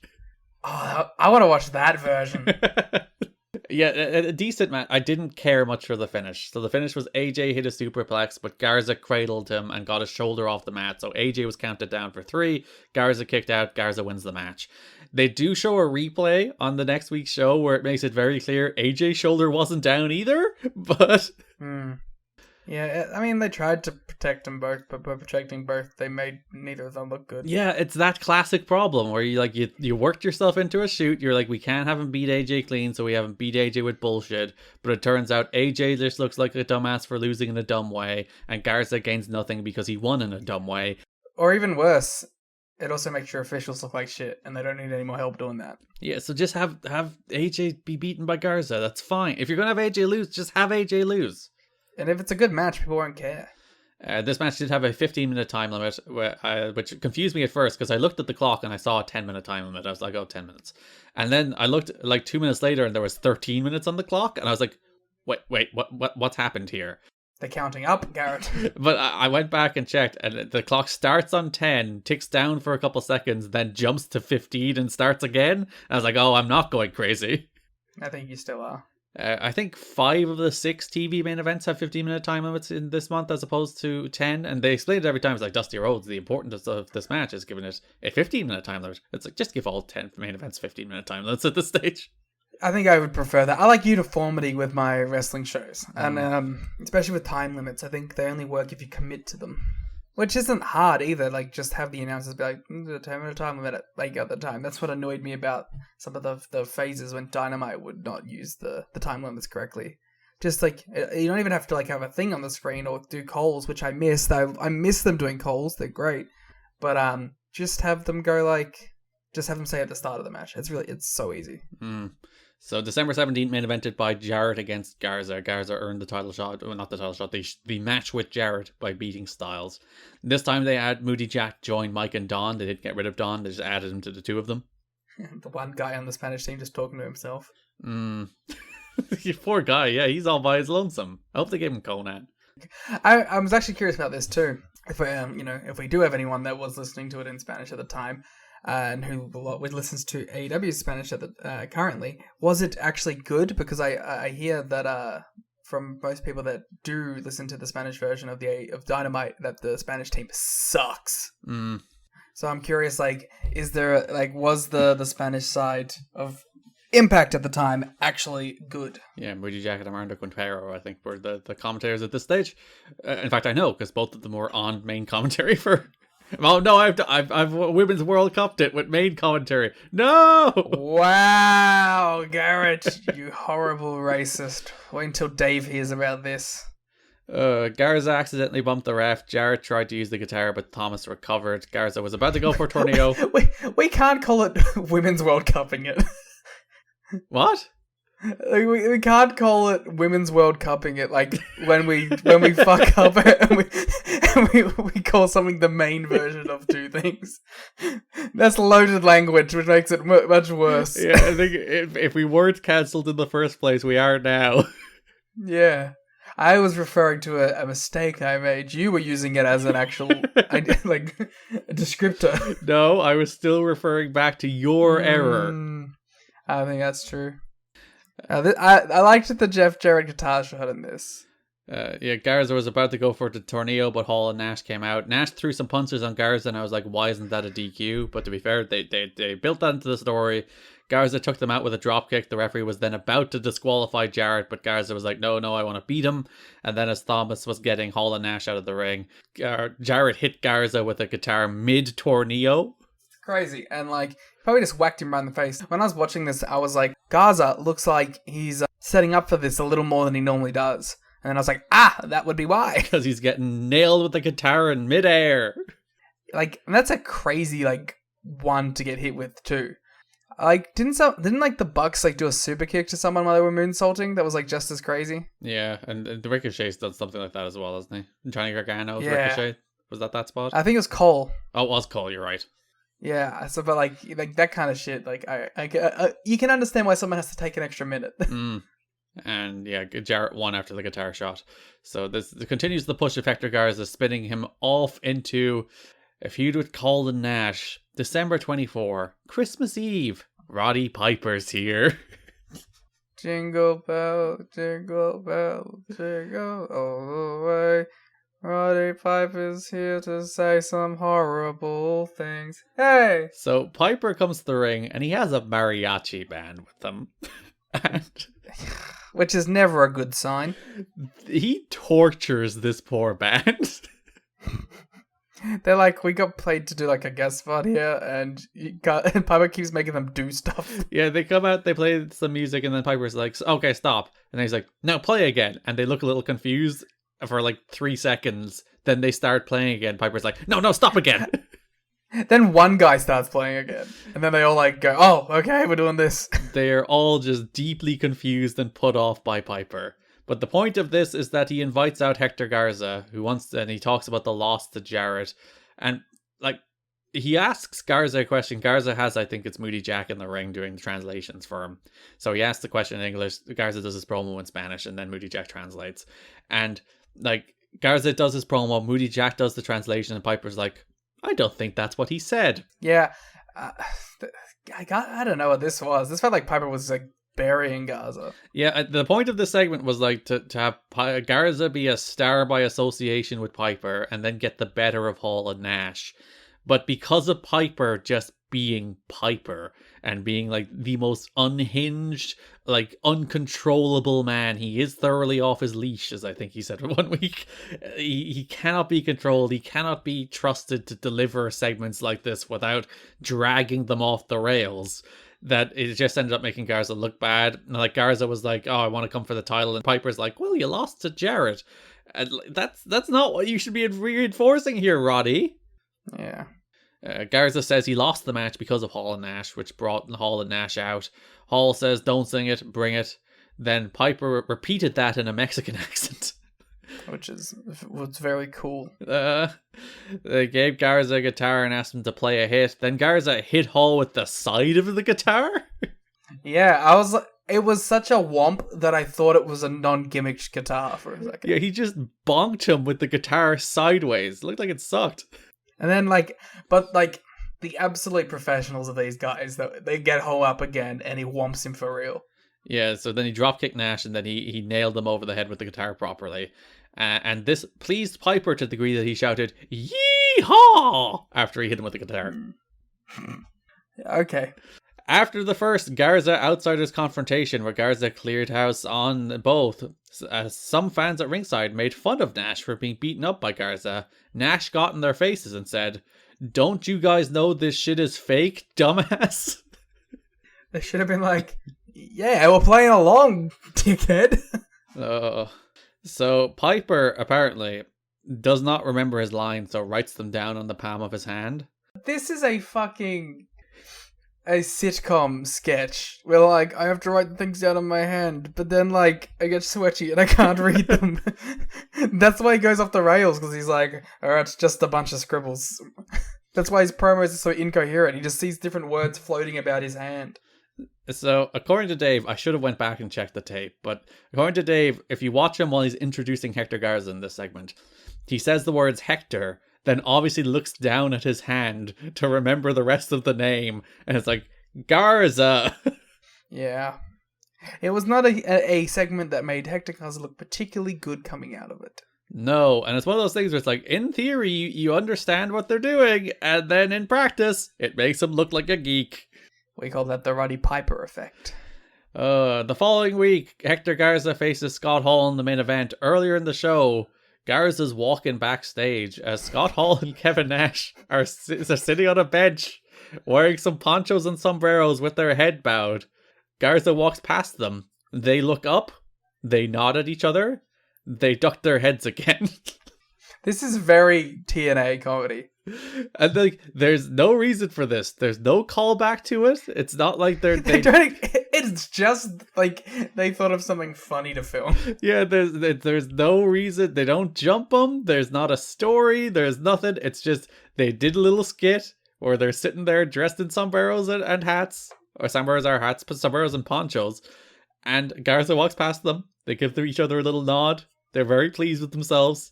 And that's it. That's the whole reason this segment exists. I respect it. I really do. These guys are getting paid $5,000 a pop to come here and just goof around. Which probably influenced how this company's promo styles and backstage segments would develop moving forward. Yeah, the Nash influence. Wrestling Observer Hall of Fame worthy for influencing the TNA comedy. Well, you see, this is why you need to get your ballot so you can vote for the Outsiders for this run specifically. Yeah, everyone's like, their WCW case has merit if you think about it. And I'm like, no, TNA comedy has merit if you think about it. Well, the greatest wrestling segment of all time, the Team 3D funeral, would that have happened without Kevin Nash in this company? I don't know. Yeah. So main event of that December 31st Impact is Scott Hall versus Hector Garza in a match where I'm still marveling at how Scott Hall is still good. Yeah, he puts it together. And he absolutely shouldn't be at this stage of his career in 2004. But he's still pretty good. He's as good. It's very weird.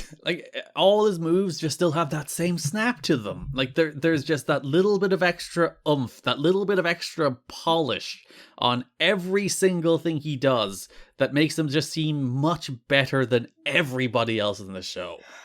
He's the truest of pros.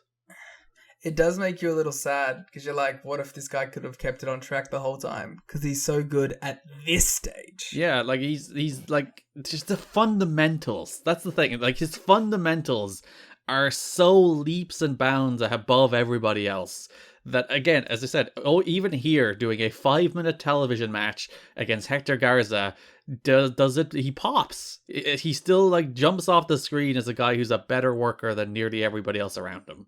There's this like thing that goes around about like Scott Hall being an overrated guy. They're wrong. Yeah, they're wrong, and like I think you're pretty dumb about that, because if this guy was like straight-laced wrestler guy for the rest of his career, like I think he would have made it to every level. And when you look at like this is 2004, where he's not in shape, and like he has had every demon in the world at this stage. Yeah, and he's still pretty darn good. It's insane. So Armando Quintero was on commentary this time with Mike and Don. There was a special 15-minute time limit again for this match, even though it ultimately only went about 5. Garza knocked Nash off the apron. Nash took a surprisingly big bump for that. These guys do respect the boys. They just don't respect the office. Yeah, fair play to them. Yeah, I admire it. Kevin Nash says workers' rights. Yes, I mean, probably. Garza took Nash out with a baseball slide, then he went up top for the tornado, but Hall crotched him, and then Hall picked him right out of the corner into the Razor's Edge to win, and then Piper came out to close the show, because earlier in the show, Mike TNA, I think, produced a miracle, where he did a sit-down interview with Roddy Piper that had a purpose, and it fulfilled the purpose without Piper derailing it. And listen, it's like I like the aesthetic of the interview they did, where it was the top of the ramp interview, which they've done before in the Asylum, but I think this is the first time they've done what Mike TNA in the Impact Zone, and I think that top of the ramp interview in the empty Impact Zone looks really good. It's a really cool aesthetic. I like any of these kind of interviews that aren't just in the back. Yeah, even later in the month, or in January, I suppose, they do the sit down with Jeff Hammond, where it's Nash, DDP, and Monty in the ring, but again in an empty Impact Zone. And I think it just adds a cool, different vibe to those interviews. It definitely helps them stand out. Yeah, so Mike TNA was doing this sit down interview with Roddy Piper, where he was announcing that Piper will be part of Final Resolution, that Dusty Rhodes has replaced Terry Funk on the championship committee with Roddy Piper. Disgraceful. Terry Funk, who has never been seen since he was announced in the championship committee, has been fired. Do you think he got like any money for like his name being constantly mentioned? I don't know. I hope so, but probably not. Yeah, you can't just do that. You can't just use somebody's name in your show without their permission and or paying them. No, you can't. Yeah, like we're gonna start being like, yes, Chris Jericho, we love him. He's always talking about how he's gonna come on the show and start talking to everyone. Just keep tuning in. He's part of the You've Got to Be Kidding Me Championship Committee. Yes, we'd like to officially announce the 3 members of the You've Got to Be Kidding Me Championship Committee: Chris Jericho, Liam Jones, and Terry Funk. Yeah. I think they make good decisions. No, you meant to get up and start knocking over the monitors with AMW. Yeah, so Dusty fired Funk, which I do appreciate. At least that's like a little bit of continuity. He's like, I've gotten power, so get Funk out of here. Get the funk out of here. So the new championship committee has raised Zbyszko and Piper, and now Piper is also TNA's new enforcer. Dusty Rhodes he's a special enforcer for the company. The enforcer, Roddy Piper. That's it. Fair enough. It's mostly because Mike TNA did 80% of the talking and cut Roddy Piper off every chance he could. And also pre-tape. Yeah, he is the only man so far to wrangle Roddy Piper in TNA history. So Mike TNA, Wrestling Observer Hall of Fame case, emboldened. You're gonna have to make a big compilation video with all your Mike TNA Hall of Fame case bits. So it was meant to then be Hall and Garza in a rematch at the pay-per-view, where Garza was meant to get the win back on Hall after losing on television. Unfortunately, as we talked about, Garza had his run-in with the law, with the American police, so he was pulled from that match, and Jeff Hardy was pulled from the Abyss match because of the Abyss situation, so they were just like, let's shove those 2 matches together on the pay-per-view. So the pay-per-view match ended up being Jeff Hardy versus Scott Hall, with Roddy Piper as special referee. And Jeff Hardy is outworked by Scott Hall. By a million miles. It's pretty remarkable. I am pleased that like we are now at Jeff getting into plunder with Abyss because the end of this match leads. That's what we're here for, baby. Because me watching Jeff Hardy wrestle in earnest, not a thing I want to see in 04-05 anymore. Not necessarily, no. So Tenay explains that Garza was scheduled for this match at Final Resolution, but a legal situation precluded him from appearing. Yeah, it's unfortunate. I mean, I've already talked about it, but it's so damn depressing because I really feel like this guy could have been like one of those TNA stalwart names that you associate with the company. Yeah, and they were honest to goodness trying. Like, really were. And fair enough, as we talked about that Roddy Piper segment, not to great effect all the time, but they were trying. Yeah. Piper extensively searched Hall and found like weapons everywhere, found a knife and a fork, and then Hall searched Piper and also found weapons, which I thought was a good bit. This was a heavy handcuff show. Handcuffs everywhere. There was handcuffs all over the place. I would think that Roddy Piper does in fact carry handcuffs with him everywhere, though. It would have been fun if he had have found the glasses. He's like, hey, what are you doing with these? And he's like, you're an alien. Hall shoved Hardy into Piper and pulled some knucks out from the turnbuckle cover. I love that the Kings of Wrestling is a hiding weapons unit. Yeah, we get a call back to Jarrett, multiple guitars in the main event of the show too. Which is maybe the best part about Jarrett in that match. So Piper grabbed the knucks, poked Hall in the eyes. Hardy hit a twist of fate and a swanton for the win. Hardy called out Jarrett after the match, but then Piper declared Hardy the next world champ and left. But Abyss appeared out of nowhere, destroyed Hardy with a shock treatment, hit him with a black hole slam. As mentioned, Tenay and West were like, Abyss doesn't even work here anymore. What's Abyss doing here? But we're spinning off into the program that was meant to be on this show in the first place, Abyss and Jeff Hardy. Abyss should have laid out Roddy Piper. Piper did kind of take a bump in this match for the first time. Like, he took a proper ref bump. So there you go. Piper taking the shock treatment. Well, this is, again, a lot of retrospectives on this show, Liam. The end of Roddy Piper in TNA. Welcome back to our classic segment. Remember when... Oh, no. Hey, Garrett. Yeah.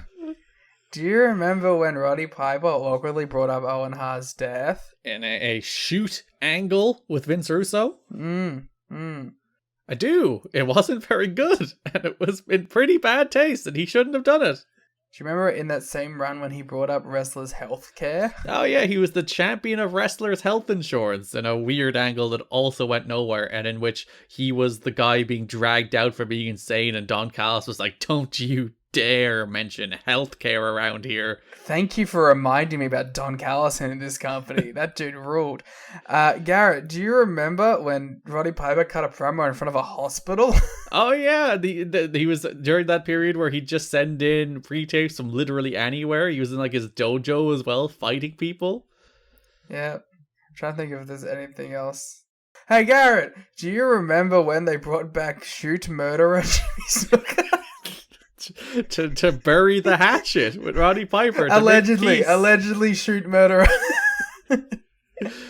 I'm just joking. It's a comedy podcast. Hey, Garrett, do you remember when Roddy Piper was super racist all those times in this run? He's doing his best. I hope not. Roddy Piper's TNA run it's not good. It was never good. No. But it was insane, and there is something to be said about that. He is. If you were to rank the top 5 most insane people in TNA history so far, Roddy Piper's ahead of like New Jack. So he has that going for him.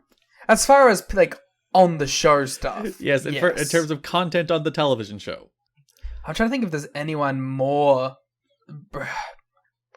Brian Lawler, Goldilocks. I think Goldie's like number 3, which is crazy to think. I'm not crazy. She's not crazy. Yeah, wow. There you go. The Roddy Piper and TNA retrospective you were all hoping for. The man's insane. And, like, just uncontrollable, other than when he's in there with Mike Tenay, apparently. But also, do you want him to be controlled? No. And, like, there's multiple instances in this company's history where his interviews were so off the rails they had to be heavily edited. Remember that sit-down interview he did where they this was so unusable, we had to like cut it together a million different ways just to try and make it slightly coherent. It sounded like that Simpsons episode where like they had Homer and they cut it all up to make him look like he was a horrible sexual harasser. It was like, my name's Homer and I like to touch big butts. Like there was that kind of thing. That was the defining cultural touchstone for Roddy Piper's TNA run. But you know what? Garrett wouldn't have it any other way. Sure. I was like, I don't want to put my name on that, so I'll throw Garrett's in. So yeah, Jarrett beat Garza, then came, as we spin off back to the world title program, by the way. December 24, Dusty's there with his secretary Tracy. We'll talk more about that in a minute. Talking about how Jarrett has a surprise coming for him at Final Resolution. The Kings of Wrestling come out. Jarrett and Dusty again keep talking over each other before Dusty finally announces a 3-way elimination match at Final Resolution where the winner will face Jarrett later that night, and introduces the competitors in that match. Monty Brown wearing a frankly wonderful yellow turtleneck. Everyone in this segment was looking fly as hell. DDP came out wearing a Deck the Hog shirt. Yes. Which I couldn't stop looking at. Like, what? Why? What? Jarrett had his 2005 style drip on, which I respect. And most importantly, Scott Hall had the Elvis outfit. Yeah. Kevin Nash just sweatpants and a fucking singlet. It's quite honestly maybe the best dressed wrestling segment I've seen in this company's history. And of course, Dusty. Oh yeah, well Dusty's always looking fly as hell. So he announces that the 3 people in the match will be Monty Brown, turtleneck, DDP, Deck the Hog, and Kevin Nash, casual attire. And then Nash and Jarrett make faces at each other, because the idea being that Dusty Rhodes is putting Nash in a number 1 contenders match against his pal Jarrett to try and drive the wedge between them. And boy, it works so well. I appreciate how they're like, Dusty's not going to come between us. We work out what he's doing here. And then it's like, no. He immediately gets in between them. Yeah, because this show ends and Hall reassures Jarrett, being like, yeah, that belt's not going anywhere. And then Hall's like, hey Kev, you think about how much money we could make with that belt? and Nash is like, money. I love that Scott Hall's the one who's like, fuck Jeff. He's like, hey man, you a WWF champ, you a WCW champ, you ever been an NWA champ? He's like, no, I haven't. It's like, there's money in being champion, isn't there? And I do like money. We know that. There's people who get mad at that Kevin Nash character, which is the TNA Kevin Nash character in particular, which is, I don't give a shit, but if it makes me money, I'll be interested.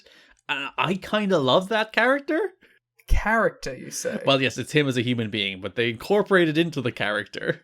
Kevin Nash is one of the best TNA characters of all time, and I will not hear a single word differently. Because there's people like, oh, you should always be putting over the title, which I generally agree with in principle. But then it makes Nash feel special that he's like, I really don't give a fuck.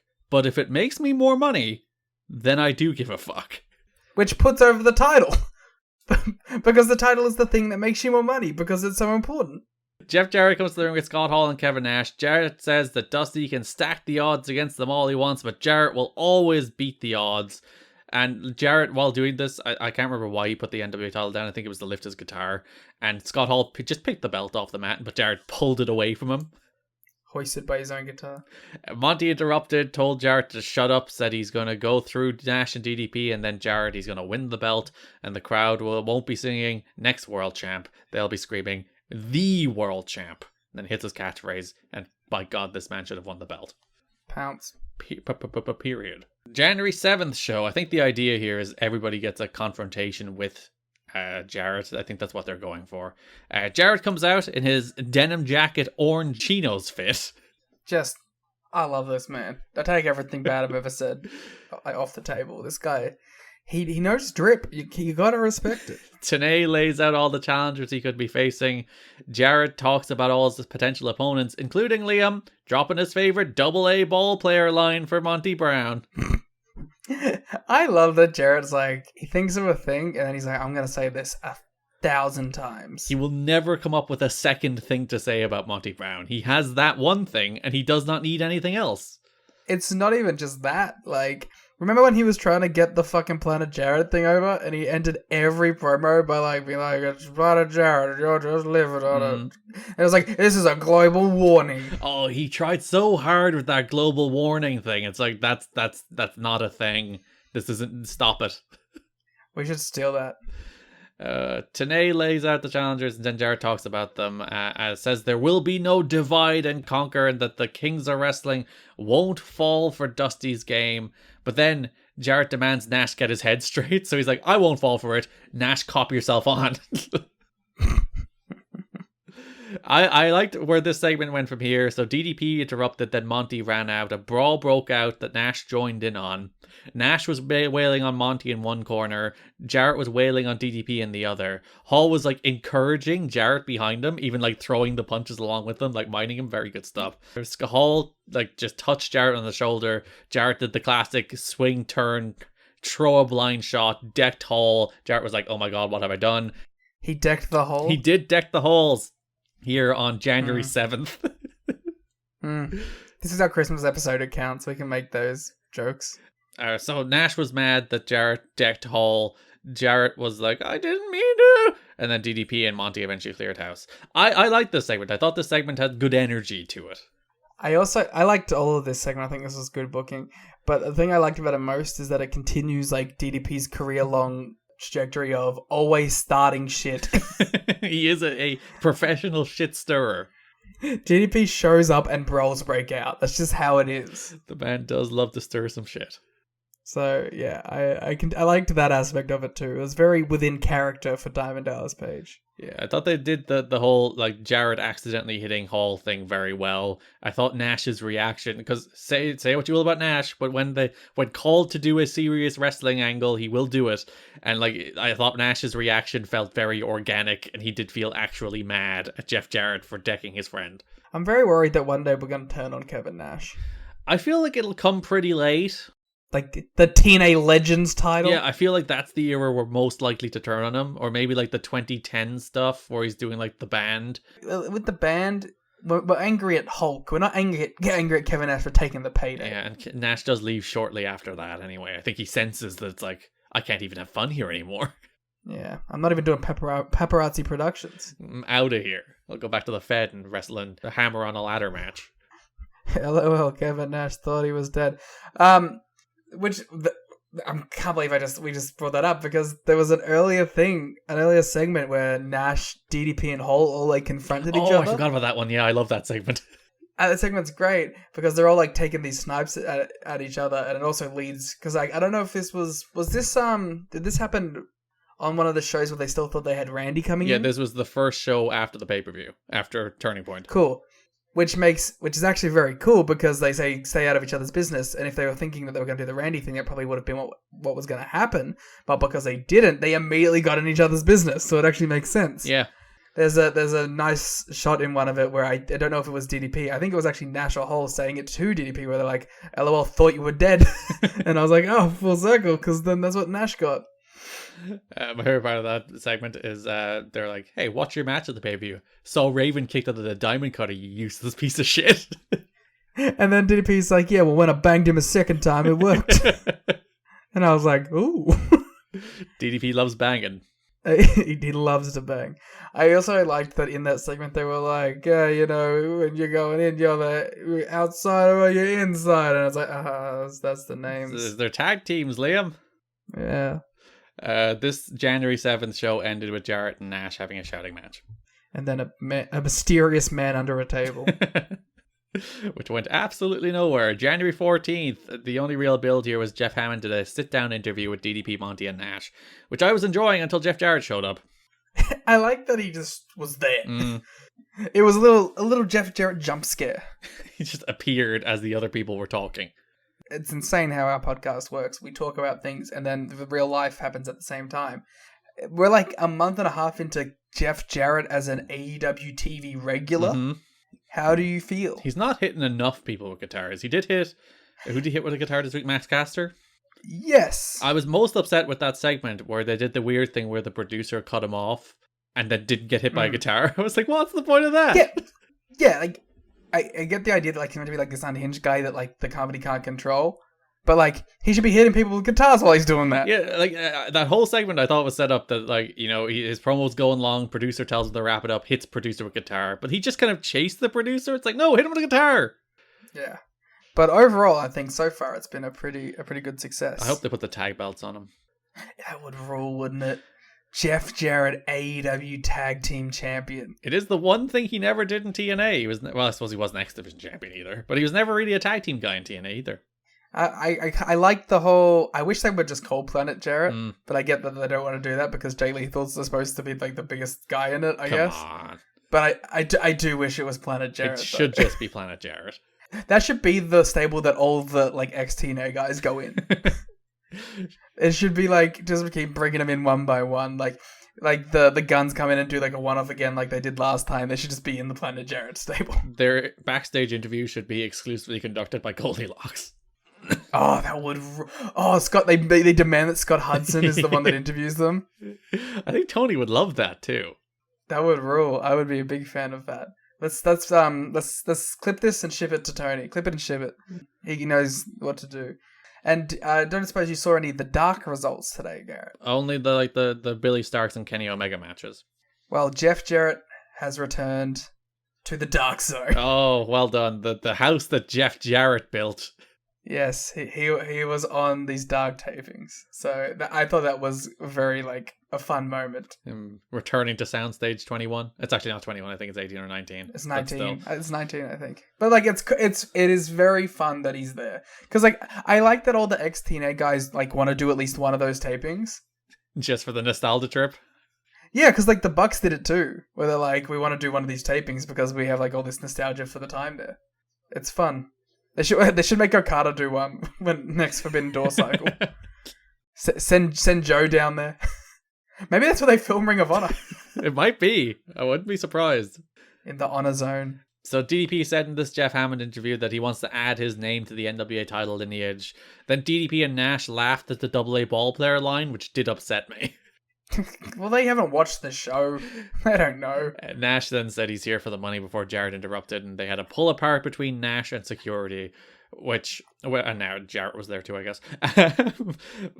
Like, my big issue here is, like, they're building to Nash and Jarrett, I think quite consciously, that's the match they want people to think is going to happen at the pay-per-view, because, again, they don't have faith in Monty. And I'm like, what are you doing? Why don't you have faith in Monty? Well, don't worry, they'll do the right thing at the pay-per-view. Monty will go over. We'll have him as the new champion heading into the new year. So it's fine. It's just a little misdirect. Final Resolution 2005, January 16th, live on pay-per-view. The best show in company history. May well be. Obviously ends in the way that you want. Jarrett opens the show with the same interview he's done every time with Franchise.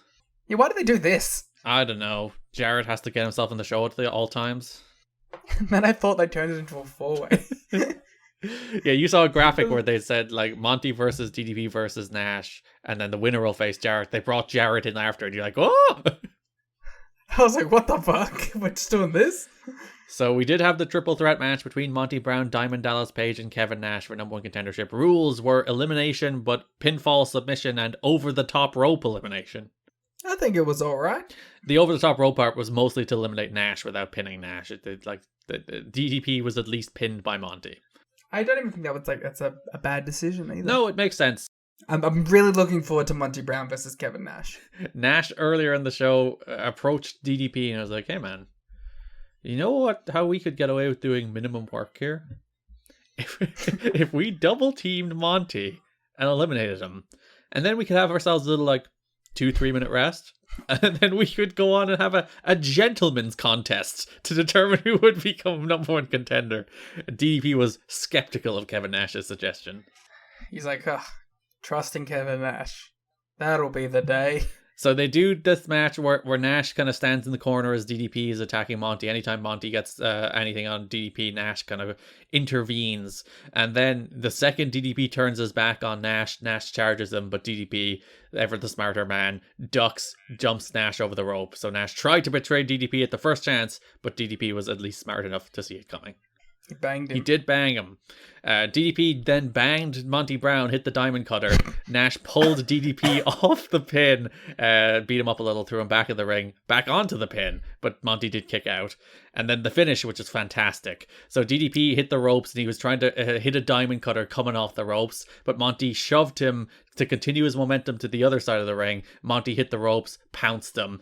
Diamond cutter straight into the pounce. Fantastic finish. And Monty is your number one contender. The alpha male Monty Brown will challenge Jeff Jarrett for the second time in the main event of this pay-per-view. Yep. That finish screams to me a DDP finish. You know, he's going for the running RKO, and then Monty Brown comes in with a pounce, you know. And that's just classic DDP. You're like these people in the Impact Zone who, when DDP went for the oh no! Fucking owned. Yeah. When DDP went for the diamond cutter, those geeks started chanting RKO, and I wanted to beat them up. You have to beat yourself up now. I do that all the time, though. Dallas Page's neck seems to be in good shape. He was forced to retire from WWE due to a neck injury, but he hasn't been complaining of any soreness after working recent matches. He does only work once a month. When you said Dallas Page, I thought you meant Lance Archer and Page for a second there. Dallas Page is actually Hangman Page and Lance Archer's tag team name. Oh, that'd be great. So apparently DDP is not suffering much these days. That's good. It's all that yoga. The main event for the NWA World Heavyweight Championship. Monty Brown wins in 15 minutes. Crowd goes nuts. We have the new crowning of a young champion. Jeff Jarrett defeated the alpha male Monty Brown to retain the NWA World Heavyweight Championship. Garrett, you did you read it wrong. It's the other way around. No, it's not. Monty lost. Wait, I don't remember that. That's ridiculous. Why would Monty Brown lose? It makes very little sense, Liam, why Monty Brown would lose in this particular moment to end this particular title reign. As if, like, the TNA buy rates would fall through the floor if Monty Brown was headlining instead of Jeff Jarrett. And I'll never understand. Like, Monty Brown was in 2 Super Bowls. If like you brought in all these celebrities, but he's only a AA ball player. They brought in all these celebrities to try and get the mildest of like press hit. Could you imagine the press hit you would get from Monty winning the NWA title? This 2-time Super Bowl champion Monty Brown wins NWA title at TNA's Final Resolution pay-per-view. Pretty easy. It would be a mainstream media story that this former football player won, and like, fair enough, he lost both those Super Bowls, and I don't think he even played in them very much. But he's a guy who was on 2 Super Bowl making teams. Hey, slow news day. You need on any sports show in the country, you're getting on. Yeah, it would make news. And you're desperate for attention, and this Jarrett reign is dead in the water. There's not a single person buying these shows every month to watch Jeff Jarrett's title defense. Nobody. But unfortunately, there is a single person who gets to make some of these decisions. Well, like, the problem is Dusty's not a Monty guy either, apparently. That's silly. Okay, so like this is the worst booking decision in company history to this point, maybe even in history. Yeah, this is the wrongest decision in TNA history. I am very confident saying that. I can't say the wrongest decision. The wrongest booking decision. Well, yeah. There was a little Spike TV Vince Russo thing that happens a little later on, but this is the worst booking decision. In terms of, yes, the actual television shows, this is the wrongest creative choice they have ever made. And honest, it's a thing that kills a dude's career. Like, you know, like he's still around here and he's still like is a guy for a couple of years and he gets the WWE run, but like you feel as if he like was made here. It could have been a launch of a whole separate thing. Yeah, I don't think Monty comes in as ECW nerd if he's NWA champion. Yeah, it's going down, down, down, down. He did have that great theme though. Didn't they not even let him do the pounce for a while? He did the Alpha Bomb, if I remember correctly. He had like a submission as well, didn't he? I believe so. Most of my Monty Brown... Sorry, what was his name in... Marcus Corvon. Marcus Corvon, which is actually a pretty good name, to be fair. Most of my memories of him were in like SmackDown vs. Raw 2008, so which I played as him a shit ton because he had a banging theme. They should have added the ooh ah ah ah to that theme. Oh, ooh, ah, You're going down, down, down. Just call me Smooth. Ooh, ah. just call me Pals. This is a very depressing decision. Mm-hmm. It killed one paying subscriber as Rich Craich never returned to the company from this moment forward. It's bad. I'm sure it turned off a lot of people. And we talked about this, and we'll talk about the matches themselves in a minute, but like it came off the back-to-back matches of AMW versus Team Canada, which is one of the best matches in company history, and Styles, Sabin, PD, and Ultimate X, which is another of the best matches in company history. And like you could have had that real swell of momentum where you have those two just incredible kick-ass matches, and then you have Monty winning the belt for the feel-good title change of the babyface finally beating Jarrett after... Like, Jarrett's been champion for 6 months at this stage. Since June 2nd, he's been champion since he won King of the Mountain. And this is the best match of that reign. Yeah, I think that's the saddest thing about this, is that this match is good. And again, it goes back to the Monty isn't ready thing. And it's like, he just gave Jarrett the best match of his reign. Yeah. It's all very upsetting. The only way that you can make this call is if you work yourself into a shoot thinking your homegrown guys aren't stars, which I think is ultimately what happened. And even if you want to make the case to me that like you want to get the Nash and DDP title matches out of Jarrett, then do them. Do the Nash title match, do the DDP title match, and then have Monty do the Monty match. Don't do the Monty match first, then have Monty win the belt in April or in May. Like, I can't fathom what they're doing here, other than they're too big marks for stars elsewhere and not concerned enough with making their own stars. And I said, Monty is a fucking professional footballer who made Super Bowls. He's not a nobody. One of the things that hits best when watching wrestling is a great pro wrestling hat trick of segments / matches. When you have that like block of a show that is like an all-time great thing, nothing quite hits better than that. And having Monty Brown winning this would have been the perfect cap. It would have sent them off with so much momentum, and it would have been the right call, and the fans were ready for it, and the fans wanted it. And to make it worse, this match was structured in a way that made you think Monty Brown was winning. Yeah, so Monty shoved Jarrett into the ref. Jarrett then hit Monty with the guitar, but Monty kicked out. Jarrett hit Monty with the belt, but Monty kicked out. Monty ducked the pounce, but then Monty connected with the referee instead. Great bump by Rudy for the pounce, by the way. He just went flying. Jarrett then, classic callback to the Ron Killings match where he had guitars hidden everywhere. He pulled the guitar from under the steps, a second guitar. It was like a sawed-off guitar too. It was like a little stubby one. It was great. A little baby guitar. He has to find like smaller guitars that he can hide under the steps. His regular size guitars clearly won't fit. Monty got the guitar. He nailed Jarrett with it. Second referee came out, but Jarrett kicked out. Monty went for the pounce. Jarrett hit him with the remains of the guitar. Hit 3 strokes and a low blow to retain the NWA World Title. So we were talking about this during the watch along.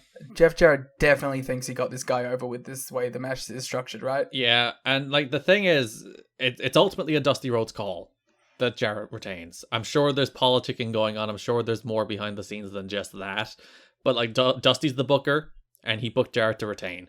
But when they brought this up on Jarrett's podcast, Jarrett still defended it. So it's not like Jarrett's a guy who's like, oh God, we really bottled it then. I really should have lost the belt. Like Jarrett is like, he came up with 7 different excuses for why Monty shouldn't have won the belt.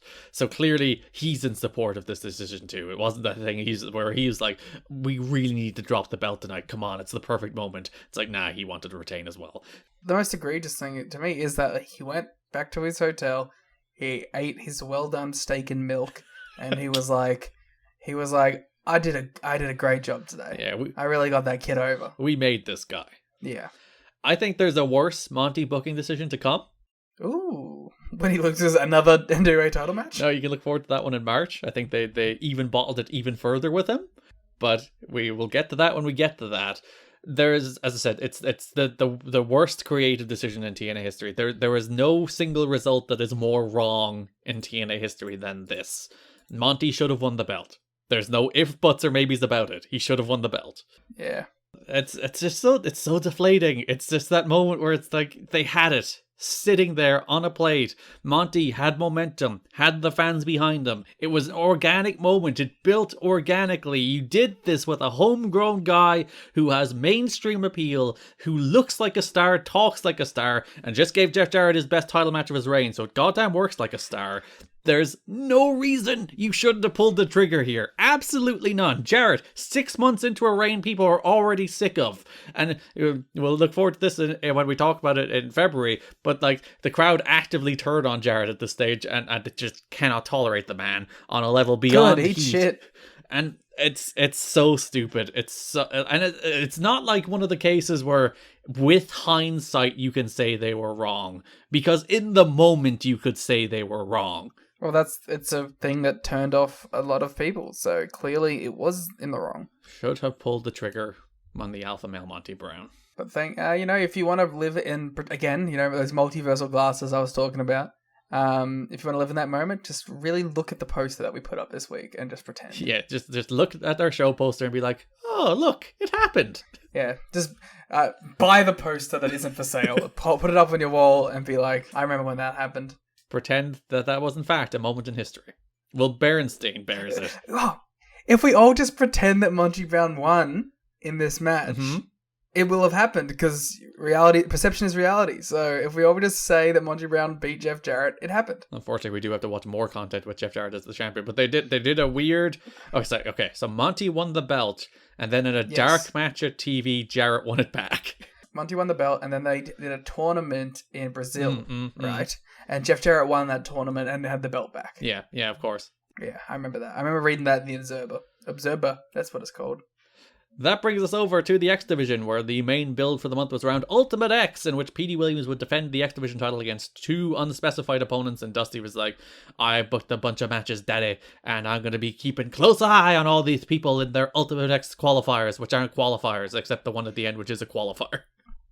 I did not pay attention to any of the setup to this. I was just like, look at the bunch of cool X Division matches. Yeah, I think AJ has sneakily one of his best months because he's just having 5-minute TV matches against good wrestlers. Yeah, that helps.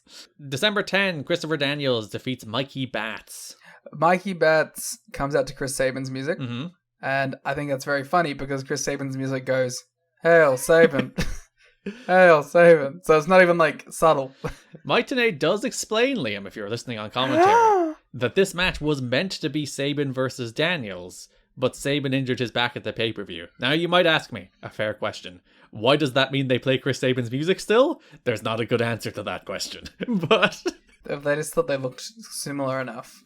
Nobody will notice if we send Mikey Batts out there instead. They should have done that with some of the Austin Aries moments. Been like, all right, Mikey Batts, go out there.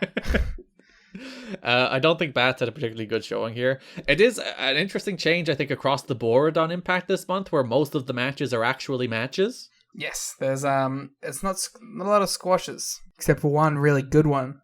Yeah, I think a lot of matches that maybe should be squashes. I think this match goes about 5 minutes, and it probably should go about 2. But I on the whole, appreciate the fact that most of the matches on this show now feel like actual real wrestling matches, as opposed to we just want to get these guys in and out to do a story thing or whatever. Well, let me throw a little logic at you. Mm-hmm.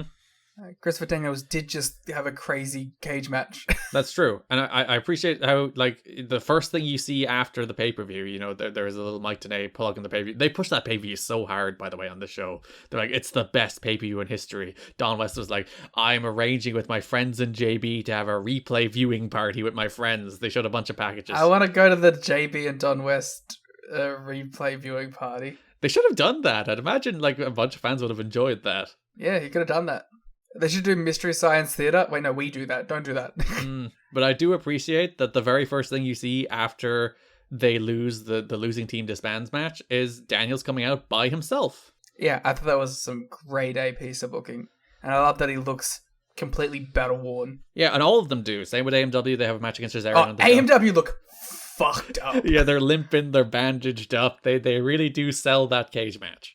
Yeah. But yeah, I thought Mikey Batts looked out of his depth here and with Daniels. Fine match. Daniels wins with the Angel's Wings and then drops with the last rites for good measure after the match. Yeah, I don't know. Daniels has a bit of a weird month, but I thought this was fine. Yeah, even that little touch that it was the same with Skipper in a tag match we'll talk about in a sec, But both Daniels and Skipper showed like real visible frustration and anger over the fact that they were broken up. Like here, he hit him with the last rights after the match in the 6-man tag that Skipper's in. He like starts wailing on people really angrily and out of control. Again, just selling the idea that these two guys are real mad that their tag team broke up.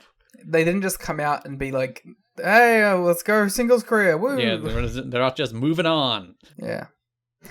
Just a reminder, they were going to break up at MW. Like 7 different times they thought about it, so. Yeah. Fucking insane, stupid shit. December 24th Impact, next X Division segment. It's AJ Styles versus Johnny Devine. I like Johnny Devine. I really like Johnny Devine. He hit a real cool float over reverse DDT in the corner where he went to do the standard float over and he caught him with a reverse DDT on the way down. I was like, that's a real cool move. I really like Johnny Devine, man. I think he's good. I like his big stabbed in the tummy scar. Yeah. I think he's a lot of fun. He's a little like madman too, which I appreciate. I like his touches I like his vibe in the Team Canada promo as well. This is where they announced that Dusty is watching these X Division matches extra close to determine who will be in the Ultimate X match against Petey Williams. I don't love when they do builds to Ultimate X like that, where they're just like, we're doing an Ultimate X for the sake of it. Who's going to be in it? I prefer it to be like, when Ultimate X is announced, it feels like a special moment, but at least we're getting some good X Division matches on TV. I think that's always been the bane of the X Division, when it's just, here's some people, throw them in a multi-man for the title at the pay-per-view. That's always a sign that things aren't good. They're not thinking about it this month. Yeah. Styles hit his springboard reverse DDT like halfway across the ring. It's crazy. Yeah, so Styles floats over out of Arana into the Styles Clash for the win. Styles beats Johnny Devine. Yeah. I'm a Johnny Devine guy. Move over Eric Watts. There's a new guy in town, and his name is A1. That was a good callback. You see, I'm pretty good about it. I'm good with this stuff. December 31 Impact opened with a 6-man tag. It was AJ Styles, Sonny Siaki, and Johnny B. Bad versus the Naturals, Neelix Skipper. If you're like, real weird that they put AJ in this match. It was meant to be Jeff Hardy, but this was the one they sent him home from. Okay. I did think this was a weird team all round. The team of AJ Styles, Sonny Siaki, and Johnny B. Bad. I'm really not happy about Sonny Siaki and Johnny B. Bad. I think they had a pre-show match on the pay-per-view, and I believe, Liam, that's the end of Johnny B. Bad. Good. I did not enjoy his presence on this show. Why not? What do you have against Mark Miro? I don't know, man. It's just you know what he is? He kind of just represents this idea that like we need all these like old school guys to be in here, and they need to be like, because they're the ones that are like relevant and whatever. And I just don't like it when there's AJ Styles in literally the same match as him. You really resented this man's undercard tag team appearances. I really did not enjoy it. I guess in a John B. Bad defense too, they started teaming him with Sonny Siaki, so they really were like, let's kill any interest Liam can have in this. Yeah, this guy is a nerd. We know it, and we're going to book him like it. Yeah, I did not care to see him wrestle, I'm afraid. So there is some storytelling this month. There is a match between Johnny B. Bad and Sonny Siaki and the Naturals, where Johnny B. Bad goes for the top rope Hurricane Rana, which is his finish. One of the Naturals grabs the other of the Naturals. B. Bad crashes and burns. He be bad at Hurricane Ranas, apparently, and allowing the Naturals to pick up the win. So the finish of this match is the Naturals try the same thing again, but Siaki stops them, but this time Johnny B. Bad does get the win. Wow. These are the long-term stories you get with Johnny B. Bad's TNA run. Poor the Naturals. They're real geeks at the moment, aren't they? Like, they had a real solid run as, like heel dipshit champions for a while there. And now they're, like, they barely show up. And, like, they do get their win back, but it's a dark match on the pay-per-view, so... Yeah. I bet that match was pretty, like, okay with that hot crowd. That pre-show crowd. Styles had a dive here on Skipper where it's like, dude, you're in a 6-man tag team match with Johnny B. Bad. Why are you killing yourself on the guardrail with this flip dive? Because he's AJ fucking Styles. Do the crossbody. Everyone knows it's like the slingshot crossbody. Do the house show dive. Yeah, there's a reason they call it the house show dive. And yeah, I did like this match was where Skipper was like really hyper aggressive. He was wailing on, I think it was Siaki at one stage, wailing on Styles, frustrated with his tag team partners, which is a little like callback to the fact that like obviously Triple X and the Naturals feuded, so they don't get along in the first place. I did really like that they sold the idea that Skipper and Daniels are really frustrated with the fact that their tag team is broken up. Yeah, it's a very good touch. Christopher Daniels faced Michael Shane on this show. I do not remember a lot about that. I do remember that like there was a lot of bullshit in it, and I feel like that would have worked well if Michael Shane won, because it would sell that Daniels is out here by himself and he's not used to that. So he has no one watching his back and like covering for him with all this interference, but he just kind of overcomes it anyway and wins. He just wins, yeah. So Kaz grabs Daniels' leg at ringside and the referee ejected him. Daniels went for an O'Connor roll. Tracy distracted the ref. Shane reversed the pin, but Tracy still had the ref distracted while Shane had the pin. Shane reprimanded Tracy, knocked the hat off her head, but then Daniels rolled up Shane for the win. Why wasn't Daniels in the Ultimate X? Because they had put Sabin in the Ultimate X. To be fair, if you were like, would the match have been better with Daniels or Sabin? I think ultimately the match would have been better with Sabin. But like, it felt like he got way more focus than Sabin did. Yeah, this month. It felt like the story this month was building to Daniels in that Ultimate X match, and they seemed to just go with Sabin, which, to be fair, it turned out pretty well. But you're right that the booking direction very much seemed like Daniels, and then they pivoted. Odd. I'm guessing like maybe they were building him up in case Sabin wasn't healthy by the end of the month. And they are building to Daniels next month, so maybe that's they're playing the longer game, but I don't know. It just is, yeah, it was a little out of place. The weird thing here as well, like Shane being like mad at Tracy, you know, getting into it with Tracy, and that's never followed up on either. So well, that's just kind of what you could excuse that as that just being Michael Shane's character. That's true. He does snap on people. He snaps on Tracy in particular. Then they were good again for a second. So this January 7th Impact opened with a real good little match between AJ Styles and Chris Candido. I thought Candido looked awesome here. Oh, he was like a wily, like vet, mean guy, technical wrestler who was just kind of like bullying AJ around. I thought that was really good. He was so good. There was like a bunch of little things he did in this match. Like Styles hit the house show dive, and he did like the most insane get tangled in the guardrail sell of it you could possibly do. It was so over the top. Yeah, and like there was a moment where he hit like a power slam on AJ, and he was the next spot was like go up the top, be thrown off top with like the press slam off the top. But Candido like hit the power slam and then organically allowed himself to fall backwards so that his momentum carried himself outside of the ring so that he could get up top and continue the spot. Or like instead of like hitting the move and then climbing to the top rope, he created that little layer, that little extra touch that made sense for why his next move would be a top rope move in a way that like that's like the little touches that separate good wrestlers from great wrestlers. That little extra layer, that little extra level of detail of here's why I'm doing the thing I'm doing the moment I'm doing the thing I'm doing, that a lot of wrestlers don't think about. It's just like, let's just do the cool move, and I'm okay with that. But the wrestlers who do have that extra little touch, that extra little bit to be like, this is why this makes sense, those are the better wrestlers. Yeah, they put that little extra layer on top of things, which is funny because I feel like the Bucks are like that, but they get the reputation of the former. But I think they are definitely a crew that are like, we will have that extra layer of how things are explained and how our crazy shit that shouldn't make sense does actually make sense. Yeah, and this is Candido's TNA debut, of course, and he feels like he's working for a job. Yeah. They announced at this stage that Styles has one of the spots in Ultimate X, and Daniels will face Sabin next week for the other spot. And Daniels was on commentary. A lot of Daniels on commentary this month. I thought it was pretty good. They're testing him out. Yeah, Styles wins with the Styles Clash. Real good. Like it's a 5-minute TV match. There's always a ceiling on 5-minute TV matches. But the real good little 5-minute TV match, in the same way Styles had a real good little 5-minute TV match against Johnny Devine as well.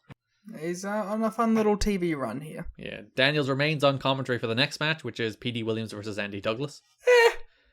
You gave this like 2.75. You like this match. I say 2.75. I gave it 2.25, which is a whole huge difference. Yeah, like, you know, by regular wrestling standards, it was alright. Please tell me why this was a normal, decent, okay, forgettable mid-card match as opposed to a below average mid-card match according to my rating. P.D. Williams is putting it together. I did appreciate they did like the classic. I think I always enjoy in heel versus heel matches where they both try to cheat. Yeah, I was just about to mention it. I really liked the heel versus heel opening stuff too. Where they do like the double eye poke spot. They're all trying to grab tights. There's a real good Kid Cash Austin Aries version of that in 2011, which you can look forward to in a very long time. But they like do a whole match built around that where they're trying to out cheat each other, and I loved that stuff with heels. Yeah, they should do that stuff more often. That's like when you watch the in the Best of the Super Juniors. It's often you'll get like a random Suzuki Gun match, and it'll be like Taichi versus Taka or something, and they just cheat their way through the whole thing. So D'Amore pulled Stevens off the apron, which allowed Petey to roll up Andy Douglas and grab the tights for the win. The better heel. Daniels was also still on commentary for the next match, Bobby Roode versus Chris Sabin. I don't remember much about this one. It's a weird choice that, as we were talking about, like these shows were filmed back to back, the 7th and 14th episodes of Impact. So like they went into these shows with 2 episodes of Impact planned. So they pinned Sabin here, fair enough with interference from Daniels, to set up Sabin then beating Daniels the following week to qualify for Ultimate X. I'm like, just don't have Sabin lose. Yeah. You're allowed not have Sabin lose. TNA informs us Primetime and Jeff Hardy will be at Final Resolution, which is my favorite thing they do. It's like the wrestlers we have booked and are under contract will be at the pay-per-view. We're not going to tell you what they're doing, but they'll be there. Because we don't know. Yeah, that realistically is the reason that they're announcing it that way. It's like, well, Jeff was going to face Abyss, but he'll be there, we swear. They do announce Daniels will face Sabin next week to earn the 3rd spot in Ultimate X. Sabin was on a roll, he was running wild, but then Daniels tried to use a chair. Sabin stomped the chair onto Daniels' fingers, and in a real cool spot, Roode Northern Lariated Sabin, and then Sabin fell face first onto the chair for the win, so Roode beat Sabin. They repeated in the AMW Team Canada match as well, but I think the setup for that was real nifty, that the Northern Lariated him, and he just fell face first on the chair that was lying on the mat.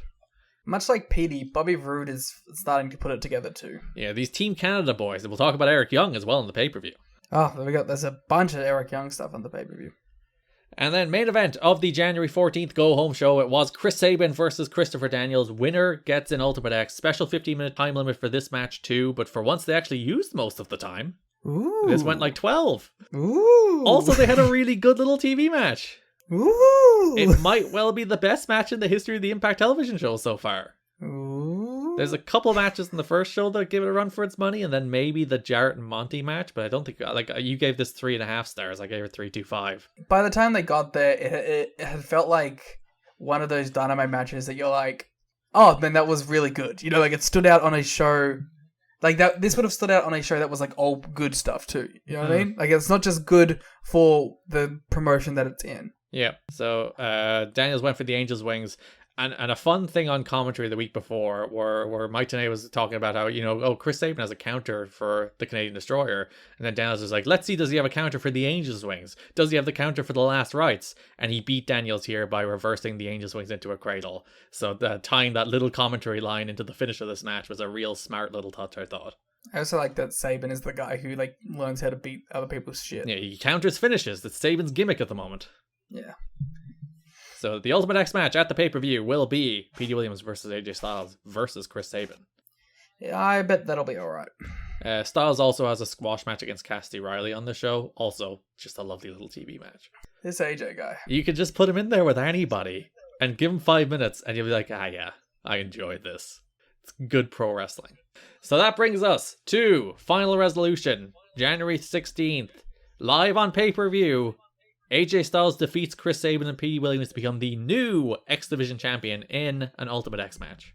Well, I mean, this is real good, isn't it? It is, I think, still to this day, the best Ultimate X match. Ooh. It's definitely the best one so far. Oh, far and away. I don't think any of the others come close to touching this one. Crowd are going absolutely bonkers for absolutely everything. They do just a bunch of wild shit. The peak of which is AJ's hanging from the cables, just climbing along. Chris Sabin springboards from the apron, drop kicks AJ. AJ does a full 360 flip in the air and lands on his back, looking like he nearly died. Then he does the great sit up, glassy-eyed stare into the distance before he falls back down. And it's one of the craziest moves you will ever see in Ultimate X. This is peak AJ being a crazy Gumby man who can't get hurt. Yeah, it's like, I mentioned this on the watch along, but I cannot even like think about how you think about doing that. Like most people will say, all right, I'll do a drop kick and you'll fall off the cables and you'll just take a regular bump. You know, you'll let go of the cables and you'll fall to the mat. That is how most normal people, most rational people would do that spot. And AJ's like, what if you drop kick me and I pendulum backwards so that I can do a full flip in the air and not land on my head somehow and make it look like the most insane move in the history of wrestling, even though it's just a dropkick off the cables. And that's apparently AJ's mentality these days, to make absolutely everything look like the most insane move it can possibly look like. Yeah, we were talking about it during the watch along, that it feels like the only other guy who was like in that kind of mindset was like very early Will Ospreay, because he was like in that same of like, every tiny thing is I'm going to make it look as sick and as insane as possible. And it made you think of like the comparisons between those two are so apt, because like they both have like this growing up phase, you know what I mean, where they become like these fully fleshed out pro wrestlers, and they also have like these very early stages where they're like, we are just crazy athletic people who can do things with our bodies that shouldn't be able to be done by anyone. And it also makes you very like sad, I think, that we never got like a Will Ospreay Ultimate X match at the time, because I feel like he's the only other guy like AJ who can really like, imagine him in that environment. Like AJ in this environment is different from even someone like a super athletic like a Chris Sabin or a Petey Williams. Having AJ in this environment is so over the top and brings like a whole new level of danger and athleticism that you just don't see from people. And I think Ospreay's the only other person who could have even encapsulated that to a fraction of the extent. You know what's funny? Yeah. We got a Will Ospreay King of the Mountain, but we didn't get a Will Ospreay Ultimate X. I do remember the King of the Mountain. Like, Will getting King of the Mountain. Never mind Ultimate X. Maybe one day. Who knows? I don't know if I want Will Ospreay in Ultimate X now. I still think he'd do some wild shit. Yeah, but it has to be 2013 Will Ospreay who just knows flips. That's the era of Will Ospreay that needs to be in there. It needs to be the Will Ospreay, Mark Andrews, Matt Sydal feud era. Yeah. That's the Will Ospreay that needs to be in Ultimate X. Could have been Will Ospreay against Mark Andrews in that era of TNA. Could do those three and put him in Ultimate X, and it would have been perfect. Even like the Canadian Destroyer he took in this match was like, it's the best looking Canadian Destroyer of all time. I loved it because it looked like a pile driver. Yeah, a lot of like modern Canadian Destroyers, and even like a lot of the better ones PD does. A lot of guys do the thing where they might flip up to their feet, or they might do like an elaborate bump. It feels like more of a momentum thing. Yeah, whereas this was, he just stuck him with it. He just hit him with a flip pile driver, and it looked like he died. And I don't think there's ever been a better looking Canadian Destroyer, either done by PD or anybody else. Yeah. It's a very good, very pretty move. And AJ dies on it, so it's great. But also, he dies on it, but it's also super safe. Yeah, if you look very closely, his head comes fucking nowhere near that mat. Yeah. He just he tilts perfectly on it. He just sells it in a way, which is, that's how wrestling is supposed to work. I'm sorry to expose the business. But he sells it in a way that makes it look like he absolutely got killed, and it's probably one of the safer Canadian Destroyers you'd ever see in your life. It's very exciting. So D'Amore immediately tries to interfere in this match, but Mike Posey ejects him, and D'Amore throws a sensational tantrum. He's jumping up and down. They actually cut to it, a great shot where they're showing D'Amore throw the tantrum through the tunnel, so you just see him from behind, like jumping up and down, stomping, kicking the tunnel, throwing his jacket down the tunnel. And you know what that is? That's pro wrestling instincts. Because there was no guarantee that the camera was on him in that moment. Yeah. But he was doing it because he's a fucking genius at pro wrestling. And it's one of those things where, like, so often you might get a guy who gets caught, you know, he's walking through the tunnel and he doesn't realize, like, he's still on camera, where, like, D'Amore is walking through the tunnel and he's literally, like, kicking the edge of the tunnel, that he starts screaming at random people as he walks through the tunnel. The man is fully committed to his bit. I wish he had a soul kicking the tunnel, though. That's my one note. Oh, like, he hurt his foot? Yeah, I wish he went like, ah! Yeah. So that it's just a regular three-way match. PD ran at Sabin off AJ's shoulders while PD was hanging from Ultimate X. Cool move.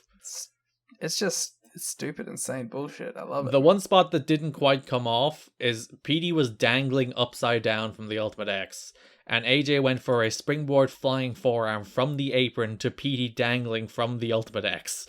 And I think PD in the moment realized, I can't take a bump like this, or I'll fall on my head and die. Or I will scorpion myself as I hit the ring. Yeah, so in the very, very last second, I think in order to try and sell the move without dying, PD pulled himself up a little so that AJ basically completely missed.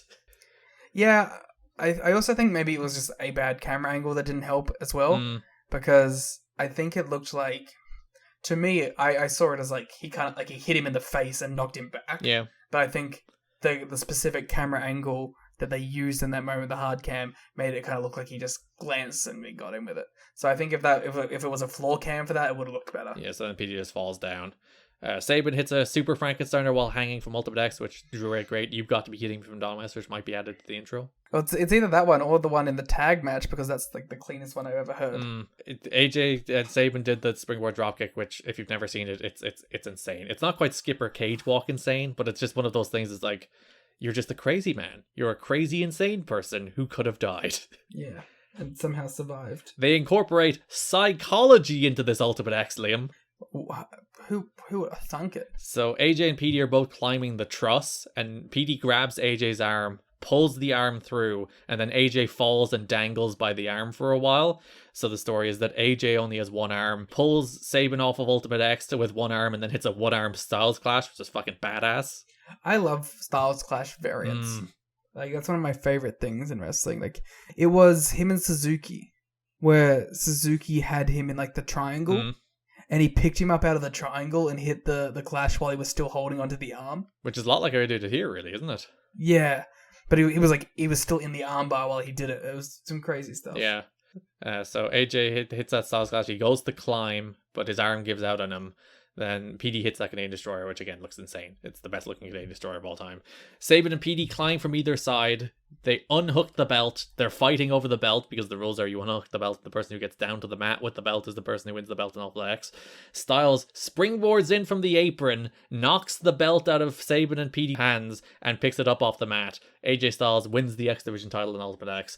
Great finish. Again, incorporates psychology in Ultimate X match where the dude couldn't climb, so he found a way to win without being able to climb. It's the best Ultimate X match. It's far, like, there's a bunch of insane shit. Can't stress how much the crowd are losing their mind at this match. They're going absolutely bonkers. Like, there's even a spot where Styles hits the reverse DDT while PD holds Sabin in a reverse DDT, so he reverse DDTs both of them. And the crowd, they've never seen a cooler move in their life. They're going absolutely insane. This crowd had a real run of it, and you know, when Monty won in the main event, it was just the perfect cap off to that night for them. Yeah, so Styles is your new X Division champion in what I do think still stands as the best Ultimate X match of all time. So if you look at the Final Resolution 2005 card and you wonder, where did that Skipper against Sanjay match come from? The answer is that's the match they put on when they cancelled the Miz and Hardy. And it is surprisingly very, very good. I mean, maybe not surprisingly, but you kind of expect just like a match you'd see on Impact and they go out there and deliver a pay-per-view effort. Yeah, you expect like the decent 3-star undercard matches you get with a lot of TNA undercard matches in these days, sometimes less than 3 stars. And they go out there and they kind of kill it. They go out there and just kind of rock the place. And like, fair enough, the crowd are absolutely insane. Like, we'll talk about the 3 Live Crew match in a minute, and this is the most I've ever enjoyed 3 Live Crew, I think, because this crowd are bonkers for everything. But yeah, Skipper and Sanjay just come out there and they just kick a bunch of ass, and it rules. Of course. And it's good for Skipper too. Yeah. Skipper really needs like something. Daniels is always going to have like the charisma and he's going to get bigger opportunities at this point, but Skipper really needed a little fucking oomph to him. And apparently coming out of the Triple X breakup, like they're like, we have plans for Daniels. Not really for Skipper. I mean, you could kind of see it, but like Skipper took like 3 episodes of Impact before he started showing up again, and the first thing you saw after the pay-per-view was Daniels. Yeah, the only thing Skipper really does on the TVs is we talked about the 6-man tag, and he also has a squash against David Young. So he's only on 2 episodes in very small doses, not building toward anything in particular.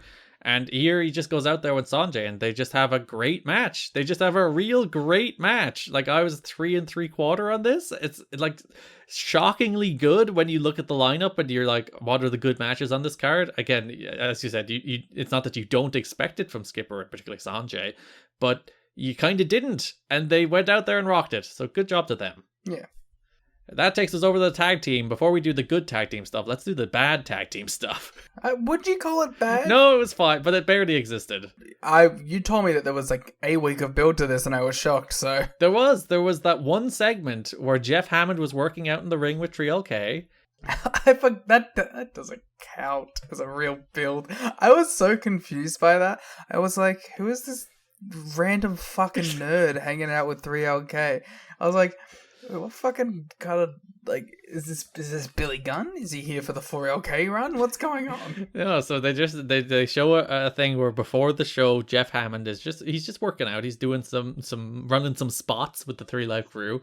And then Shane and Kazarian come up and just start mocking him and start, like, Don West characterizes it on commentary later. He's like, he started saying there's no left turns here, mocking him for NASCAR. It's like, owned.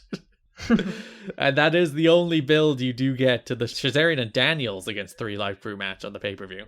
Which is actually good. Yeah, like we were mentioning the watch along, there's 2 minutes of Conan chain wrestling at the start of this match, where like he comes in there, crowd are hot, he does a bunch of really good looking chain wrestling. It's really smooth, it's really like crisp, and if you just watch those 2 minutes of Conan, you would think he is in fact the best wrestler in this company. Yeah, because the thing about Conan too is he has all this fucking charisma about him as well.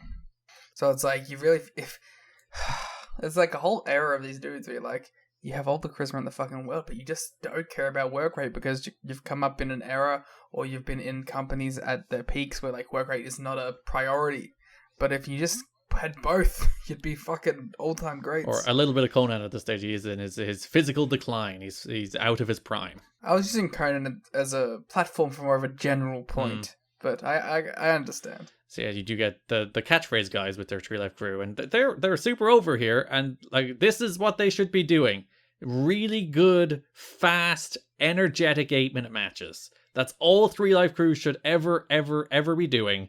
I shouldn't hear them talk, or unless they're doing their catchphrases. I'll allow them to do the Conan and BG catchphrase. Ron doesn't get a catchphrase, which is a little upsetting. The other two hit their catchphrases, but poor Ron gets nothing. What would Ron's catchphrase be? This mother is a bad jam. What's up? Oh, yes. He doesn't get that until 2006, so. Maybe the most famous of all the catchphrases. Actually, it's probably pretty fucking even all around, right?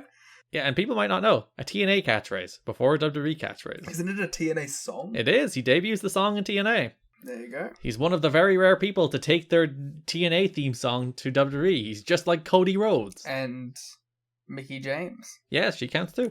Surprised that that's even happened 3 times, to be honest. Mm. When has there been other instances of people bringing outside themes and using them in WWE? There can't be a lot. Yeah, WWE are very, very particular about what they own, which I guess makes sense when you think about it. But WCW themes that made it over, I guess. There weren't even a ton of those. Like Billy Kidman's at the start, but they changed it. Well, good. Wait, no, was his WWE theme the rapey one or the WCW one? WWE one was the rapey one. Oh, no. Like, Goldberg? Did he have a WCW theme? Was his the same? His was remixed, but I think it's more or less the same song. They changed Stings. Yeah, NWO was a big one. Yes. And Hogan did have Voodoo Child in both companies for a while. Yes. Yeah, a lot of the WCW ones are too. Like Ray never had his WCW theme. Jericho never had his WCW theme. The Radicals never had their WCW themes. All those people came in. Chronic had their WCW theme. Chronic. Oh, Garrett, do you love Chronic? I don't mind Chronic. Oh, well then, hope you're looking forward to WWA. Oh, good. Well, you'll get to see like a 15-minute Chronic match. I'm excited. Good. I'm glad. Hey, Garrett. Yes? You like Alan Funk? That's Bruce, isn't it? Yeah, I want to see him do a 20-minute Hulk Hogan gimmick. I want to see Bruce at all times. I don't think you do. Look forward to that at Christmas. It was fun to see Daniels and Kazarian on a team together. That's a fun little foreshadowing toward Bad Influence and SCU. Bad Influence, of course. The goatest of the goat themes. Michael Shane, original SCU member. We already tried to sell that. There's like the 3 steps to SCU. There's this one-off tag team with Shazarian. There's then Ego, the Extraordinary Gentlemen's Organization with Bobby Roode. Good stable, short-lived. Didn't have long enough of a run. Did Bobby leave at that point? Was that what shut that down? I remember it at the time. Daniel Kazarian left. Oh, yeah, and then he did Dirty Heels? Yeah. Was that before? And then Roode moved on to Dirty Heels with Aries. Well, no, he would have done it with beforehand as well. So it was Dirty Heels, then Ego, then back to Dirty Heels. I liked Dirty Heels. They were a good team. They had some good matches. Yeah, I remember that was sort of towards... This is some real third hour shit right now. Let's just talk about TNA memories. I remember towards my end of interest in Impact, once, I think with a lot of people, the Aces and Eights run killed my weekly viewership, but I really did enjoy those Bad Influence, Ego, Dirty Heels runs. Those were good teams, good wrestlers doing good stuff. Yeah, I think the last thing I watched, like made sure to watch, was like the AJ face turn. Yeah, heading into Bound for Glory 2013. Yeah, which is also an all-time moment that the crowd does not pop nearly good enough for. Or the Evil Ways into Get Ready to Fly. Yes. That crowd kind of is mild for that, and I just want to go in there and like edit a fucking Road Warriors pop over it, because it's a perfectly built angle that just doesn't get the hype that it should have. That transition rules as well. Yeah. But Tree Life Crew won. They hit their assisted leg lariat thing they do, where BG and Conan lift the opponent up, and Ron hits a leg lariat on Shane for the win. Joke's on you. You won't be able to clip that for the YouTube, because there's a big 10-minute interlude in the middle of it. Honestly, if you looked at the title for the NYC against...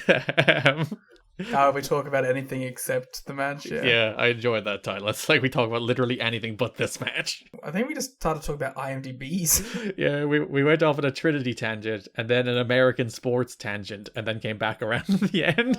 I'm always down to go on a Trinity tangent, though. She's great. You know what? You mentioned it. Let's go on a Trinity tangent then. You know what? Let's knock out some of these best of the rest. I'd like to actually end on something great, so maybe we can end on the Team Canada match. December 17th, Impact. Dusty Rhodes is in his office. His office is a pickup truck backstage, which I do appreciate. I love his line about, where I come from, this is where work gets done. Because it's kind of true as someone who lived in rural country towns. Wow, you're like all these city folk, they don't get nothing done. Whereas like, around the pickup truck, everything gets done in our rural areas. It's not wrong. I'll be working on the pickup truck all good day long. I've seen contracts been signed in the back of a pickup truck before. Everyone knows if you own a pickup truck, you'll have a job for life. You can move shit. Everybody needs things moved, and nobody has the capacity to move things. It's a fact of life. Not wrong. So Dusty's in his office, pickup truck, backstage. Tracy shows up. Boy, does she. And she offers her secretarial services to the American Dream, Dusty Rhodes. Boy, does she. She then proceeds to trip and fall right into his lap. Boy, does she. And he's like, oh, go answer that phone call. And Dusty stares at her butt as she does. Boy, does he. So, a reminder, just in case you don't remember, that the booker of this show is the American Dream, Dusty Rhodes. Ah, that's why he's now the sexiest piece of meat on the show. So he is now booked himself to be in a love triangle between Tracy and Trinity as they horn on him at all times. I don't know, they play it off, in good natured, I suppose. They seem to, be enjoying the segments. Because they're doing some pretty, stupid comedy shit, which is fun. December 31, you do get the Tracy blowing up with Michael Shane, which I thought might be a write-off so that you can go stick with this Dusty stuff, but that doesn't seem to be the case. Yeah, it's weird that, she's doing both of these things, because, what she's doing with Dusty could be perceived as a babyface-esque thing. Right? Especially for the time and the tone of the show. But when she's with the Shazarian act, obviously she's healing that shit up. Yeah, so earlier on that show, Dusty handed Tracy some papers. Then Trinity showed up, and she's like, I know what you're doing here. And Tracy's like, I have no idea what you mean. I just want to help the American Dream. Yes. She's like, you're kissing Dusty's ass. So they're feuding over Dusty Rhodes.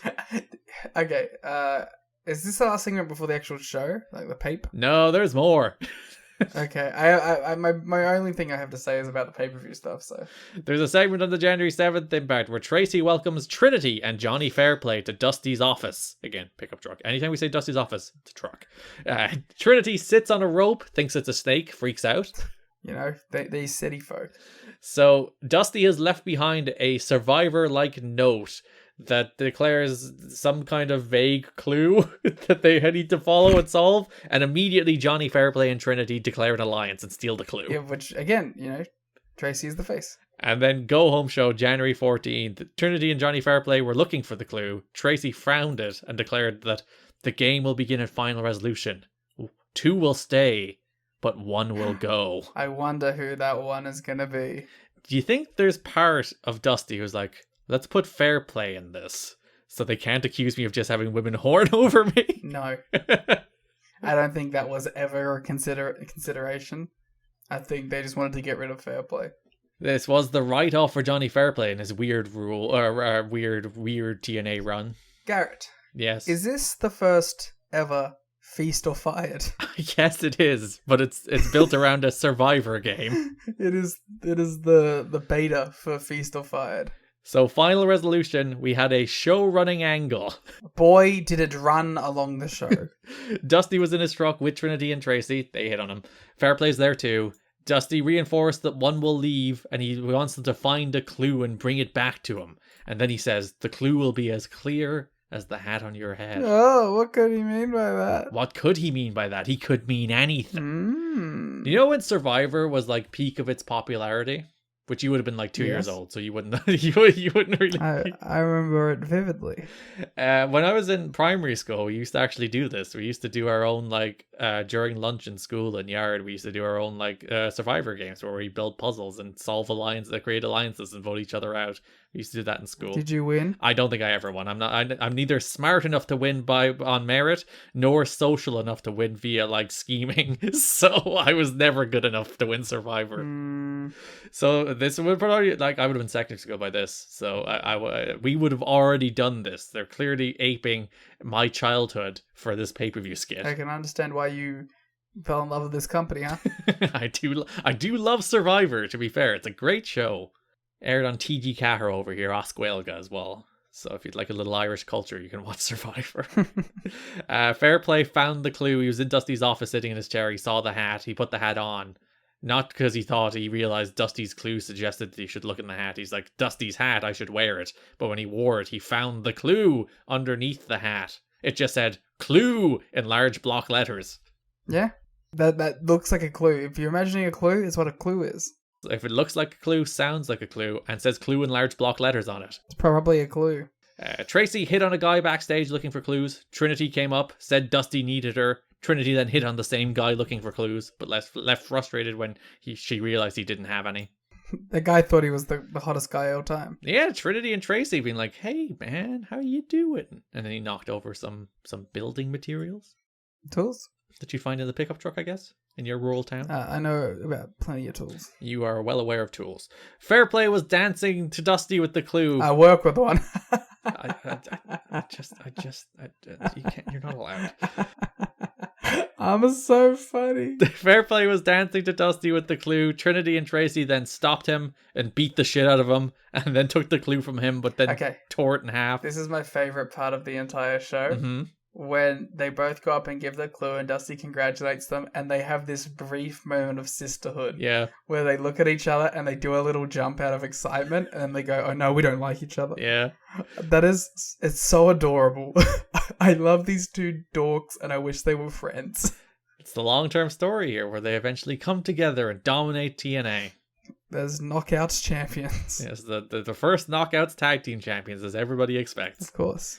So they did bring the clue to Dusty. Dusty said that they survived, and now they should go both find teams from outside TNA, and whoever brings Dusty the best team will get to become his personal secretary. Now you went, ooh, when you remembered who this team was. Oh, 2 of the teams. Oh no, I have zero clue. You don't actually find out until, I think it's the Destination X build. I don't think they even do that in February. Can you give me a clue? No. Oh. For the sake of myself. And a very good bit, they then cut to Fairplay, who was like desperately crawling like 50 yards away, trying to get to Dusty as they faded to black. Which I believe is the end of Johnny Fairplay in TNA. Good. Okay. I did the fucking Cowboy Bebop intro for the segment introduction. Johnny Fairplay deserves it. It's fine. Hey Garrett, Mm-hmm. do you remember when Yes.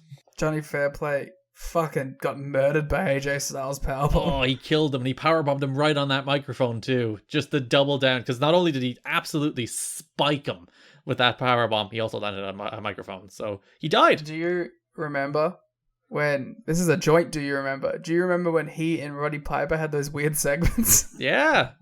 Where they were doing the whole I'm a reality star thing and Piper's like, I don't want to work with you, go away. Do you remember when he showed up and on the terrible, awful, worst pro wrestling show of all time, best damn pro wrestling show ever, which is a very inconceivable name for those shows, and they did the interaction with that fucking dork? No, I don't remember at all. Oh, cool, good. I don't remember anything else that he did. Brian Urlacher press slammed him. I remember... Hey, Garrett, do you remember when Brian Urlacher press slammed him? Yeah, it was a good spot. He did a good press slam. He did some good clotheslines on the red shirt security.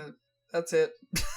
Do you remember when I sent that great tweet that it's Don Callis and Kenny Omega when he was standing next to Johnny Fairplay because he looks like Kenny Omega kind of because they're both blonde. I do. Hey, Garrett. Yeah. Do you remember when he replied to a tweet? Oh yeah, friend of the show, Johnny Fairplay. Yes. He seems to be doing well. Well, this is the end. Desperately crawling toward the American dream. I think he does some house shows and stuff. And for all I know, he'll probably pop up in like one angle now, and I'm like, fuck. But either way, we've done our eulogy of Johnny Fairplay's TNA career. I think he wasn't always good, wasn't always bad, but had some fun moments, and I'm not angry that he was there. You don't hold ill will toward Johnny Fairplay? I do not. Hey, Garrett, do you remember when The Miz and him were on the same show? Oh yeah, they wanted to get The Miz to wrestle Johnny Fairplay. Yeah, good stuff. They were both on. They were on Joe Rogan's thing. Do you remember when Johnny Fairplay pretended his grandma died in Survivor? Yeah, that rules. That's by far the best thing he's ever done. All right, let's lean over to Watts and Raven. Again, there's so many this is the end of this person's run. This is the end of Eric Watts in TNA. Oh my god, I have to prepare a very good. Do you remember? This is like the do you remember the show? Yeah. Garrett. No, we do the segment first, then we talk about the end. Oh. Okay, run through it. Let's go. December 10th Impact. Raven walked up to Watts. He hugged him. He's like, Watts had a bunch of bad names for DDP. Whereas Raven just called him Yoga Man, which is a better name. I like that Yoga Man could be said with some respect. But also some disdain. Yeah. Raven stirred the pot. Watts said he's going to own DDP. Before that, franchise asked DDP about the Watts thing. Raven walked up. Raven said that DDP doesn't know about the Watts and the thing. And Raven was very smug about this. Like, you don't know about Watts and the thing. Oh, how do you not know about Watts and the thing? It's so stupid because it's not good manipulation. It's just him being like, oh, look at you, idiot. You don't know anything. To be fair, DDP doesn't fall for it. And Eric Watts does. And I'll believe that Eric Watts would fall for the lamest manipulation. That makes sense. I watched enough Eric Watts and Goldilocks to know that Eric Watts will fall for anything. Yeah, that's fair. December 17th, we were meant to get an Eric Watts and Scott Matthews match.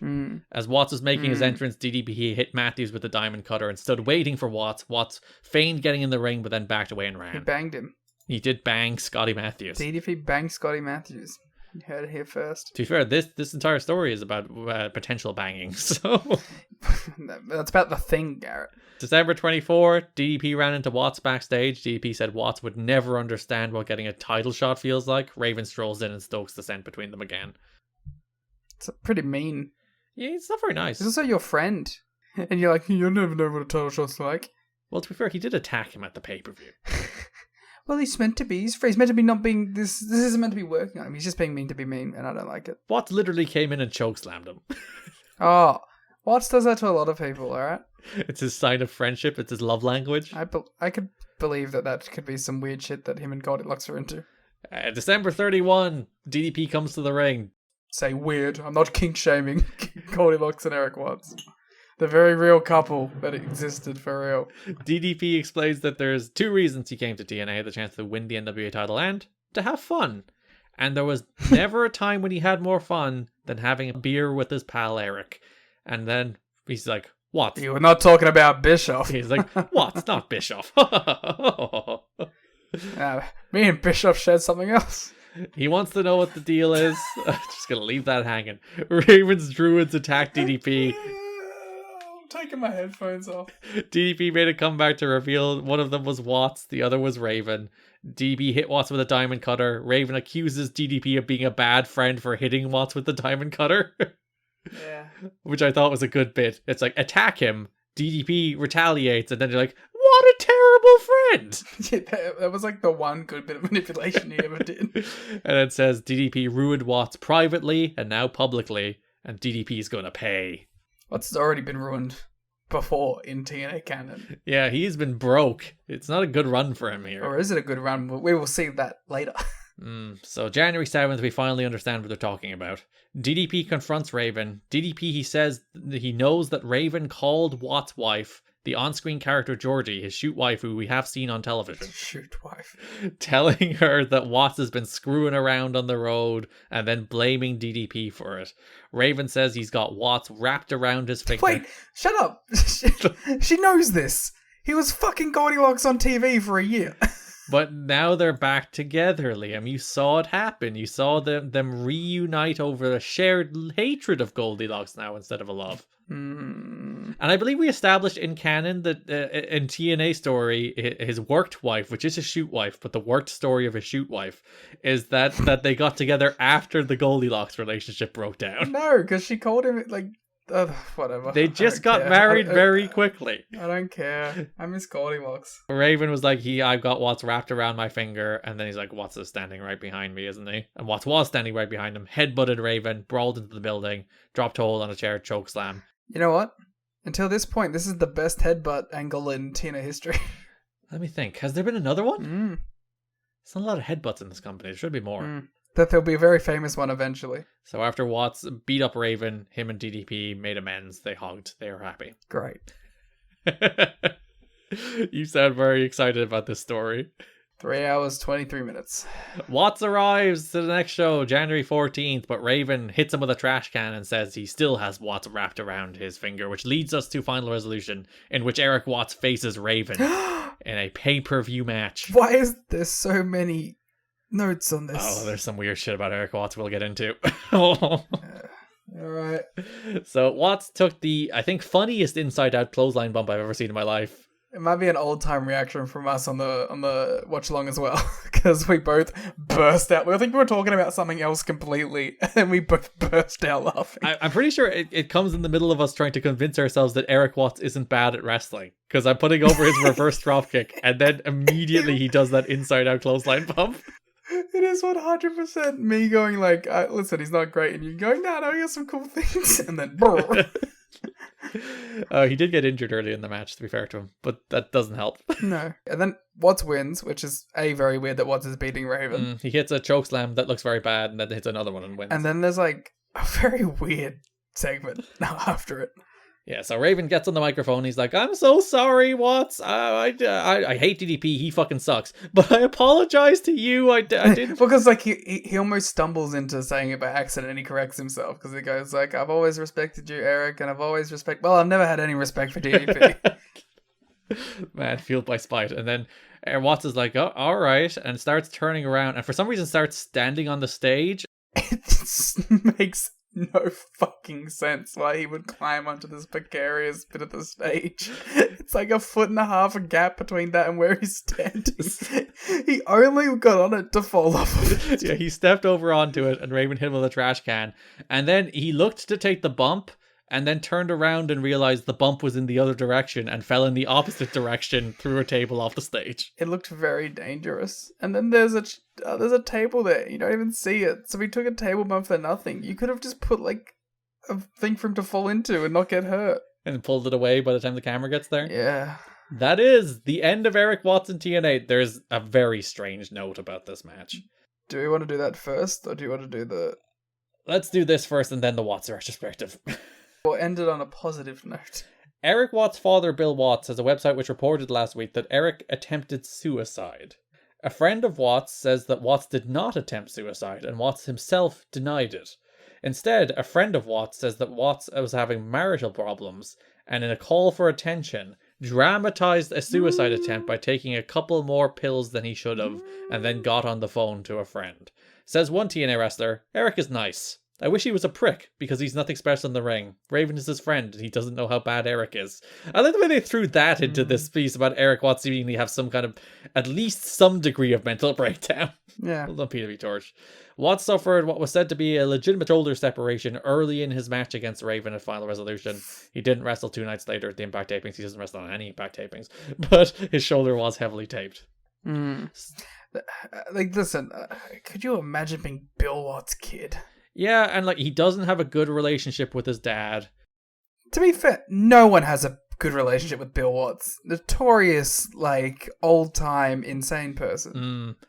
And what sounds like what happened here is Bill Watts wrote a letter to a few friends looking for advice on how to handle this situation about at least some degree of a cry for attention from Eric. Maybe not a full-on suicide attempt, but feigning a suicide attempt is nonetheless some kind of call out for help. And that letter leaked out in some way, and he didn't want it to leak out, but it did. And Watts denied ever trying to commit suicide, and it seems a very strange, very personal situation that should never spill out onto the internet. And then like TNA thought about whether or not they should even go ahead with the pay-per-view match they did in the end. And then even like people were doubting his, like Dave has a whole paragraph here about whether or not his shoulder was actually separated. He goes into like the game theory of like, he didn't realize the match was going badly and then faked a shoulder injury because he hurt the shoulder at the start of the match. Like, you really do not want to give this man the benefit of the doubt, do you, Dave? But it's a very strange situation. Apparently his marriage with his wife Georgie wasn't going so well, which is, again, art imitating life, given the entire story was that his marriage with his wife Georgie isn't going so well. Sorry, I'm just reading some of the other stuff. Yeah, there's a bunch more details if you want to look at the show notes. We covered like the high level stuff of it. There's a lot more like in-depth details in the show notes from the Observer, tnachad.com. There's a weird like note where Bill was talking about how like Eric has a rationale that he needs pain pills to wrestle, and that if you can't wrestle without pain pills, you need to get out of wrestling. Which I think is a fair stand. That's a good point. Yeah. Especially if you're like, no offense to Eric Watts. Actually, a little offense to Eric Watts. But if you're like... Yeah, a way to punch down. Yeah, but if you're like, I really need pain pills to get through this and have these matches, it's like, pal, that's not worth it. Maybe just get out of the business. Yeah, it's not worth it in the best of scenarios. It's definitely not worth it for mid-card TV matches against Raven. No.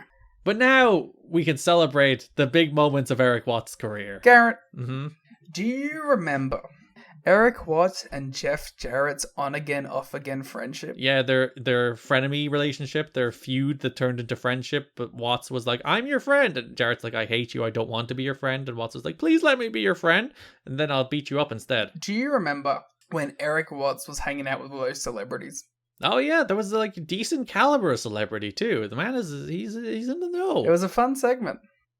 Garrett, do you remember the Failson World Order? That's like the biggest missed opportunity here, because they debuted that stable of David Flair, Eric Watts, and Brian Lawler as a sub-stable of Sex, and it lasted like 2 weeks and everyone spun off doing their own thing, and I was really disappointed because I loved the stable of Fail Sons. Garrett, do you remember when Eric Watts was feuding with Abyss and Kid Cash? Yeah, that's when we realized he was a good tag team wrestler. And he was a hell of a run-in guy. Come in and hit a couple big moves. He is not a guy who can carry a match. He does not understand wrestling. But he's a guy you can give a hot tag to. He'll do a cool power move and then do his cool springboard reverse dropkick, which I love for reasons beyond comprehension. And he'll be good in a tag match. He's a good tag wrestler. Well done to Eric Watts. That's like the real takeaway, aside from the memes and the nonsense, that Eric Watts, sneakily good little tag wrestler. Garrett, do you remember when Eric Watts was the DOA? You know what? When I was thinking about the moments of Eric Watts' run, that didn't even come to my mind. So no! Garrett, do you remember that was like 7 months? Red shirt security? He was in charge of the company for like 7 months! Yeah. Garrett, do you remember 4.25 star match Don Callis versus Eric Watts? You love that match more than you love any match. That match is so much fun. I guess we should hit it.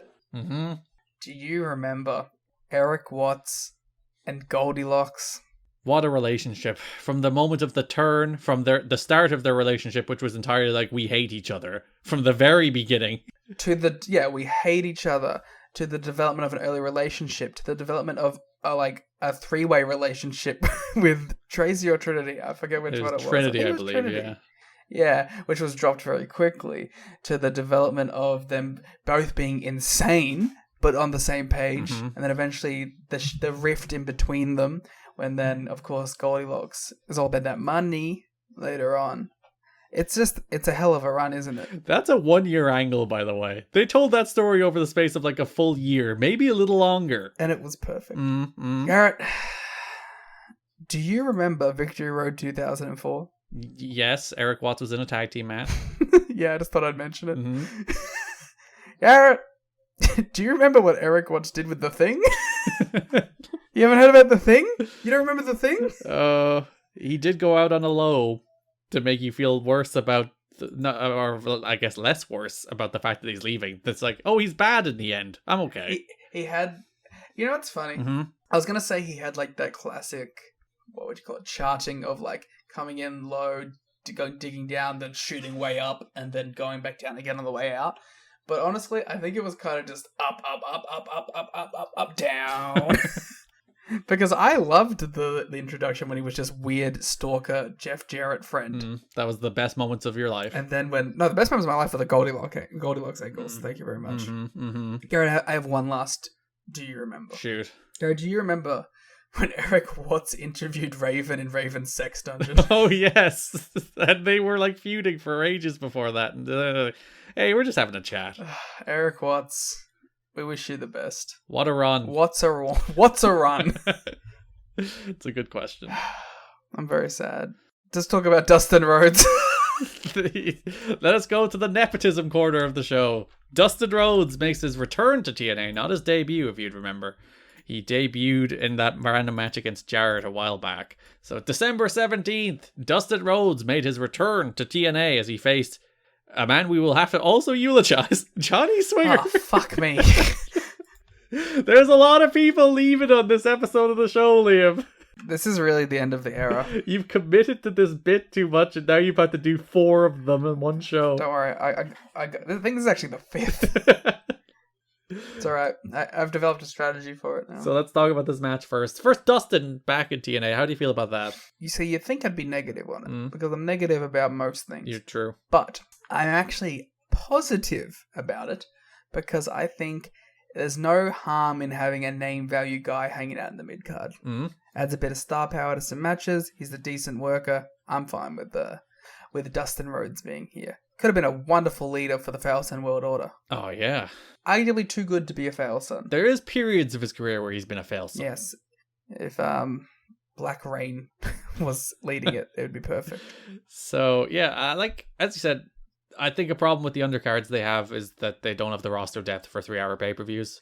And Dustin is a guy you can throw in an undercard match and he'll give you a nice little match, which is ultimately what happens with this feud with Kid Kashi and it ends up in here. He defeats Swinger. Swinger spits in Dustin's face, and Don West has never been madder about anything in his life. He should have come to expect it, though. He is outraged at this behavior from Swinger. Dustin wins with the lifting reverse DDT. Yeah. And that is until televised, I think, 2013. He does some of the one-night onlys. The end of Johnny Swinger in TNA. Actually, no, the Hardcore Justice show, he does that too. But the end of Johnny Swinger in TNA for a good while. Liam, talk about Johnny Swinger.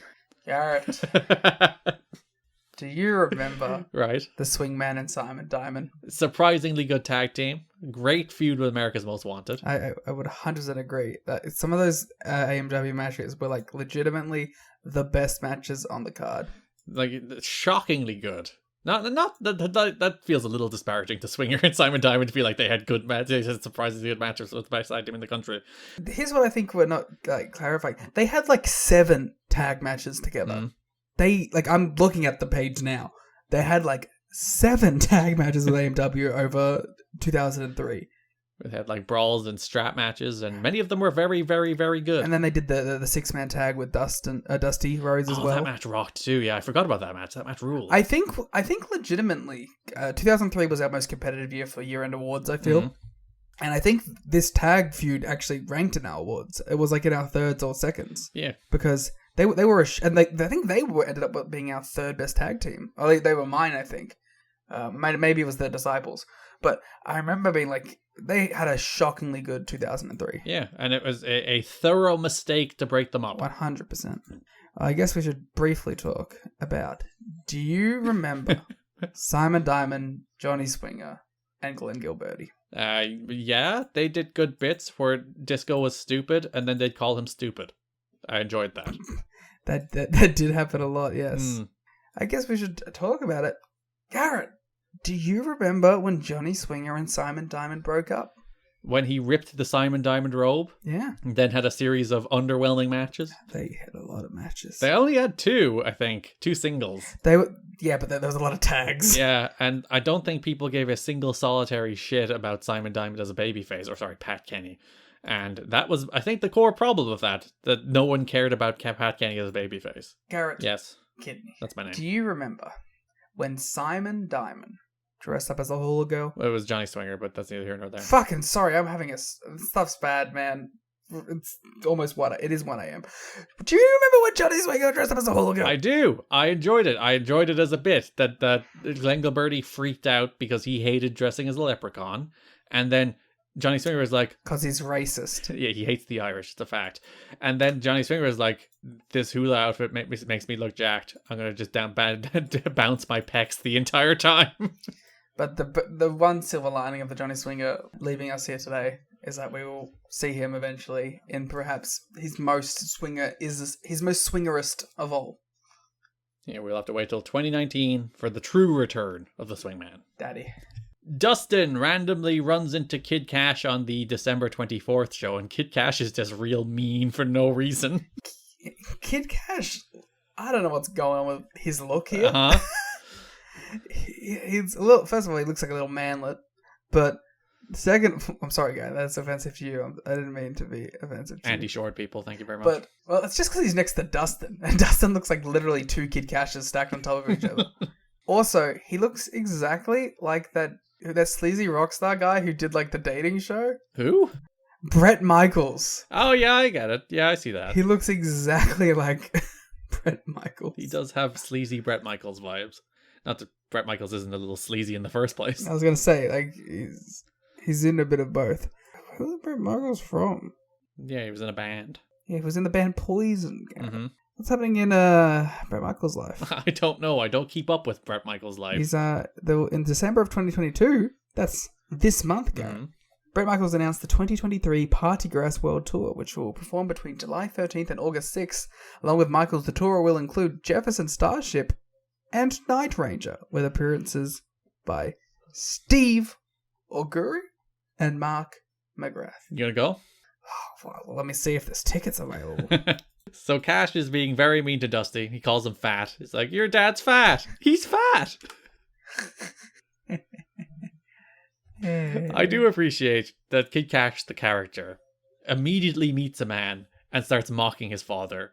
But it fits him. And he has had issues with Kid Cash in the past. Dusty and Kid Cash have feuded, so it makes sense. Ultimate fan package for this is $1,100. All right, all the fans that want to go to that, if you give us $1,000, we'll give you the You've Got to Be Kidding Me Ultimate Fan package, which is just us taking your money. You get to be in the call, but you don't get to speak. Yeah, you get to sit here and listen to us talk. Which means you get to see all the backstage information that we drop and then edit off the podcast. Yeah, all the takes that are too hot for TV. Too hot for VOW Podcasting Network. December 31, Dustin Rhodes faces Marco Cordova in a squash match. So this Party Grass World Tour...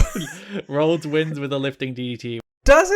No, I have something to say, Garrett. Please tell me about the Mardi Gras whatever it's called. Sorry, the Party Gras. Party Gras World Tour. Doesn't seem to be leaving the United States. That's disgusting. It's not a world tour. Well, that's a very American-centric approach, isn't it? That's fucking bullshit. Also, Bret Michaels looks insane now. The World Tour of America. I gotta send you a photo of Bret Michaels real quick. It looks like he's got one of those AI art bots to draw Bret Michaels. Mm-hmm. I don't know how to do this. I'm too tired. How does this work? Save image. Where did you go? Oh, it's a web fucking... Welcome to the suffering of WebP files. the least necessary thing that exists. I hate it so goddamn much. You know how many times I have to go to this goddamn conversion website to turn them into PNGs? Can't you just change the extension? I don't know. Maybe I'm too dumb. If you Yeah. Oh god. Oh yeah, he doesn't look real. His face, it looks AI upscaled. That's what I said. It looks like it's got like some weird AI thing. And he looks nothing like this in any of his like candid photos with his fans either. What has happened to him? Also, the fact that like his forehead seems humongous when you think about how big that bandana is. Yeah, I didn't even think about that. He looks like he's a cherry about to pop. He looks like he's the leader from the Incredible Hulk. See, look, he does. See, look, he looks. That's what he looks like there. Looks like James Storm. No, he looks like Johnny B. Bad. Oh no, John be bad. December 31, Dustin Rhodes, Marco Polo, Mark Merrow, Cordova. Rhodes lifting DDT. It's called the Lone Star State of Mind. Cash jumped him after the bell. Dustin started making a comeback. Cash bailed. You okay, buddy? Yeah, sure. You doing all right? Yeah, I'm crying. Main event of the January 7th episode. Dustin Rhodes and Jeff Hardy faced Kid Cash in Dallas. Alright, Dallas showed up. It's his only appearance this month. It feels very sad that Dallas is only just guy when Kid Cash needs a tag partner to take a fall at the moment. Yep. That's it. Jeff Hardy pins Dallas with the Swanton. I love Dallas. January 14th, Dustin beats Chris Candido. Yeah. Pay-per-view, Final Resolution, January 16th. It's Dustin Rhodes versus Kid Cash. It's a surprisingly good match. It was a very professional wrestling match. Except that one time that they botched the low kick. But even then, it's like he pivoted and he went straight into kicking him with a knee. So even then, it just looked like Dustin dodged the move and Cash went for a different one, even though it was very obvious he just wanted to drop to hold him. It's two guys who are pros going out there having a very professional, if not all that exciting at times, professional wrestling match. Where it's like Cash feigned an injury, Dustin fell for it, Cash attacked the leg, worked the leg for the entire match, does one of my little favorite things where he hits a frog splash specifically on the leg. I like high flying moves at specific body parts. I'll always pop for that. And it's nothing special in any way whatsoever, but there is absolutely nothing wrong with it. It is the Dave Meltzer two pros working on a different level, except it actually applies because he applied that to like a 2 3/4 star match that was well wrestled, which is what this was, a 2 3/4 star match that was well wrestled. I want to keep delaying this show because I think it would be funny if you missed the World Cup because of this. You would have to go another 51 minutes, which I think would cause you more pain than me. Test me.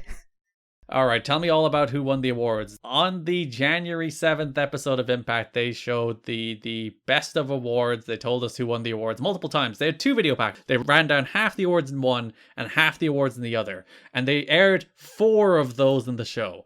Now you might be asking, Garrett, of course, they aired each of the video packages twice. No, they didn't. They aired one of them 3 times and one of them once, because this company makes no sense. And not to mention the fact that each of these little segments are like 2 minutes long each. Yeah, it's a full JB and franchise standing in front of the set, breaking down the winners, doing a little bit of banter about each. And also, every fucking episode of TV had like both of these. No, it was only this episode. No. This was nauseating. I had to see this shit over and over again, and I had to see Jeff Jarrett talking about how he wants to learn to play guitar better for his goddamn New Year's goddamn resolution, and I'm fucking sick of it. They only aired these they only aired the awards packages in this episode. They aired 4 of them, but I disagree. I take extensive notes. Tell us about the awards, Liam. Who won? AJ Styles won X Division Star. The Cage Walk won Most Memorable Moment of the Year. Of course. Triple X versus AMW as Match of the Year. I assume they don't mean the Victory Road one. No, it's the cage match. Or it's one of the random best of 3 series they have. Mr. TNA, which I guess is just Wrestler of the Year. Yeah. Is AJ Styles. Will we have the same one? Fucking wait and find out. Never know. And Canadian Destroyer is Finish of the Year because Petey Williams is an amazing athlete with an unstoppable weapon named like the Canadian Destroyer. Tracy won Knockout of the Year. Which, by the way, knockout? Is that the first time they used knockout? I believe that's the first time they actually used the word knockout, yeah. Would you believe the Canadian Destroyer won Finisher of the Year? Yeah, I was putting them in one category, but then didn't. Hector Garza won One to Watch in 2005. He didn't have a single match in TNA in 2005. And in a complete robbery, AMW won Tag Team of the Year. Stealing it from... Kid Cash and Dallas. Of course. D'Lo Brown and Apollo. Of course. Oh, fuck you for reminding me of that. I wonder if ours will be any different, because ours matter more, obviously, because it's 2 people voting instead of 6. These were fan voted, but sure. That's what I meant. Oh, owned. TNAchat.com, patreon.com/kiddingme. Over the next couple of weeks, we'll be doing our awards too. Maybe we should do fan voted awards. No, and it's just the same awards that they did. When they did they announced like the participants for the Tag Team of the Year, they just kept going on and on and on. There was like 20 tag teams. It's like that package earlier in the year, Liam, that told you how good the tag team division was. They were just reinforcing it. Yeah. Nosawa and the other guy were robbed. Miyamoto. There you go.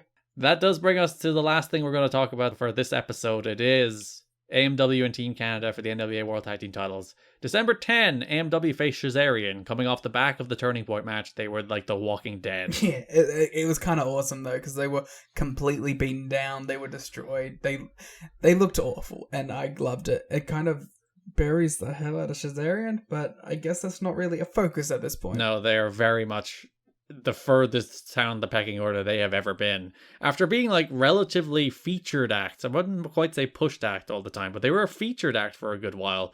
They don't seem to be in Dusty's good graces. No, that's because he's stealing Tracy from them. That's true.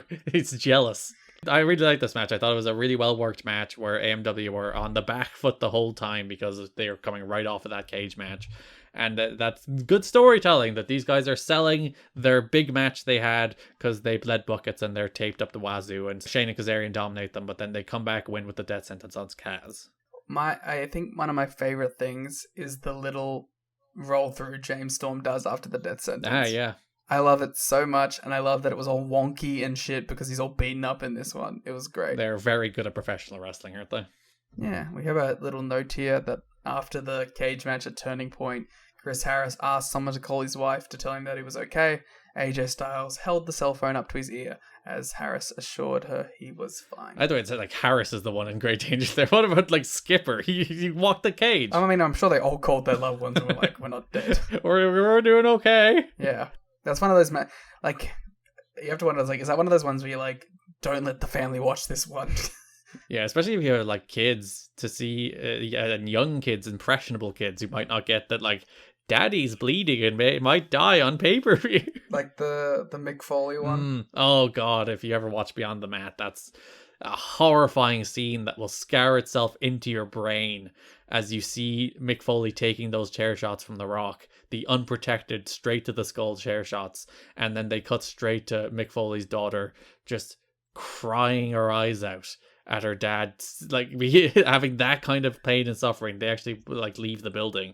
It's a distressing scene. If you've never seen Beyond the Mat, it's one of the like best wrestling documentaries. And I'm just sitting there watching it like, yeah, wrestling fucking rule. Yeah, you make that kid cry. You give that kid trauma.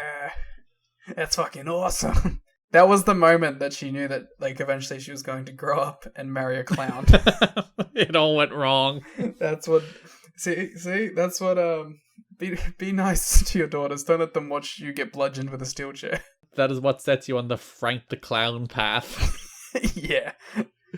Main event of the December 24th Impact. Team Canada faced America's Most Wanted in what might be called a world title eliminator these days. Basically, if AMW won, they'd get the tag title shot at the pay-per-view. AMW did win. They got the tag title shot at the pay-per-view. AMW are so fucking good.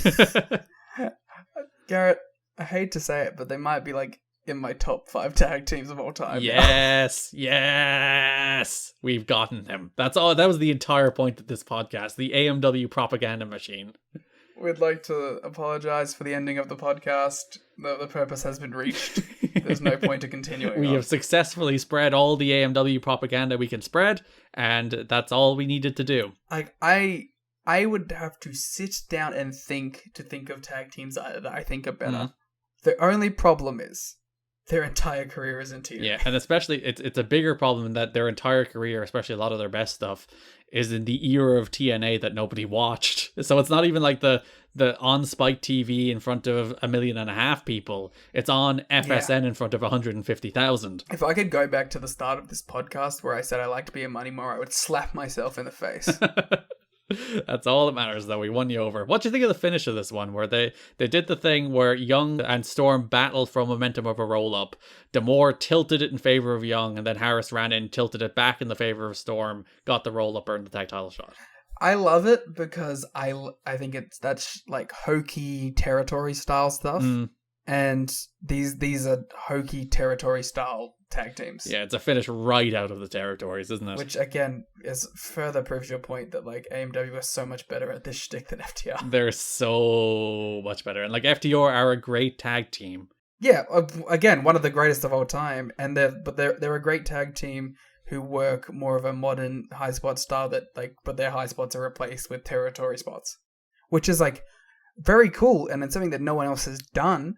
But I think it's like it would be disingenuous to say that they work the actual style better than AMW, unless they're doing something like the fucking Briscoes stuff, which has been like pure territory style stuff. They just don't do throwback stuff like that. They don't. That's not how they work. And anytime they really lean into that, they become really boring. As opposed to when they do like the just modern indie stuff, really, and they rock. Yeah. Which is great. Like again, I've always thought like this is the funny thing is like the thing that people think the Bucks do, FTR do, and people think what FTR do, the Bucks do. Like the Bucks work that territory style, like heat comeback style tag match more than FTR do, and I would kill for an AMW Bucks match in their prime. Or just do it in 2023, baby. All right, let's do it. That is the main event of the first You've Got to Be Wrestling Me show. You've got to be wrestling me. There wasn't a ton of more build to this match. I know there was a pre-tape somewhere where AMW just did your standard "we're gonna win the belts" promo. Well, Garrett, who gives a fuck? Because they go out there, and fucking kill it. And then the go home show had Eric Young against James Storm. I really liked that match. Good wrestlers. This is their first singles match together, right? Yeah, that's what made me like it. I think I was watching this and I was like, these are two guys that will eventually become main event stars in this company. Like, this will be the match that will happen when James Storm has his 1000th match in this company. Yeah, I thought about that too. And this also reminded me, like, I'm definitely a bit more of a James Storm guy than I am an Eric Young guy. But I was watching this and I was like, man, Storm, I can just see it now, you know? I can see it. I can see what Storm becomes here. And I'm very excited about seeing all this develop from now on. I think ultimately the reason Storm became the guy over Harris is because Storm had that fire more than Harris did. Like that fire in his belly when he's doing his big babyface comebacks. You feel it from Storm more than you feel it from Harris. Harris also peaked earlier. Yeah, but also Harris looks the part. Which, if you combine Storm and Harris into one person, perfect wrestling. Yeah, exactly. Which I guess was why they made such a good tag team. They were the sum of each other's parts. I'm not sure that made sense, but it's 1:30. Rude and Harris were thrown out. They were at ringside, but D'Amore was allowed to remain because he's a manager and he has his manager's license. Which is great. D'Amore held on the ropes as Storm went for a Frankensteiner. Ref is bumped and Young pinned Storm after a hockey stick shot. Which is another interesting thing that Young got the win here. Considering what we go on to learn about his position currently in the company, and we head into the tag team title match at the pay-per-view, which is a very interesting and I think adds a lot to the match too when you know about it. Yeah, I think the finish of this is more just the case of the team that's winning at the pay-per-view loses on the go-home show, the classic like wrestling staple, rather than like an endorsement of Eric Young. But you could have just done it with like Bobby Roode, I guess, if you were really that worried about keeping a guy strong, you know what I mean? So on Final Resolution, for the World Tag Team titles, America's Most Wanted defeated Team Canada to become the new NWA World Tag Team Champions. Reverting us, by the way, to the default setting of AMW, Styles, and Jarrett as champions. We have AJ, AMW, and Monty Brown as the yes, champions. Of course. All the homegrown guys. Yep. It is a toss-up between two matches, but this may be my favorite match in company history. Yeah. The thing about this match is that it sits in the shadow of the cage match, which is much more famous for very good reason. The cage match rocks. Yes. But this match is what really cemented AMW's role as like not just a good team, not just a great team, but like a real honest to goodness all-time great team.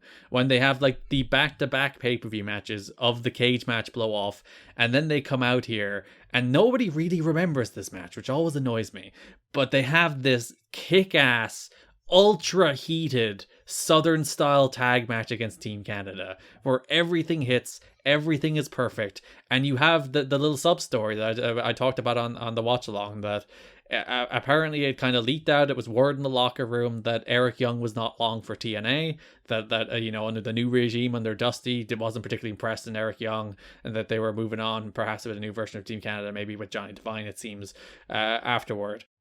Especially with the recent reintroduction of Johnny Devine and his like little focus on him with the AJ match and with the promo. Yeah, so the word in the locker room was that Eric Young would soon be let go. So these four guys went out there with the conscious effort of making Eric Young look as good as humanly possible. And it fucking works. Oh, Young kills it in this match. This is like one of the best performances I've ever seen from him.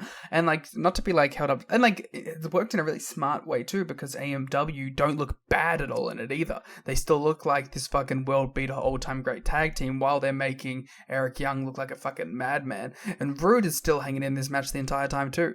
It's really a fucking excellent tag team effort from all angles, from the work stuff to the shoot stuff to everything in between. It's a perfect. I really fucking love this match, and I really love how insane Eric Young is in this match. He is taking these crazy bumps. My God, don't fire Eric is a real thing, because this guy is out there killing it. I love this match, and it continues this hell of a run of AMW where I think in like, you know, since the first cage match, the second cage match, and this match now, that's 3 4.5 star matches from me. Like, these guys are on a crazy run. Yeah, and like you touched on the kind of performance this was from Eric Young, because you would think if you're like head on the chopping block, go out there and make you, they'd like build the match around Eric Young looking good, in the sense that like he'd do cool moves, or he'd like have like the dominant portion of the match, and that's not what they did. It's that old adage, and I think this is probably why it appealed to Dusty, of sell, sell, sell. Yeah, he went out there and took crazy bumps and made the baby faces look incredible, and had like a knot the size of Mars on his forehead.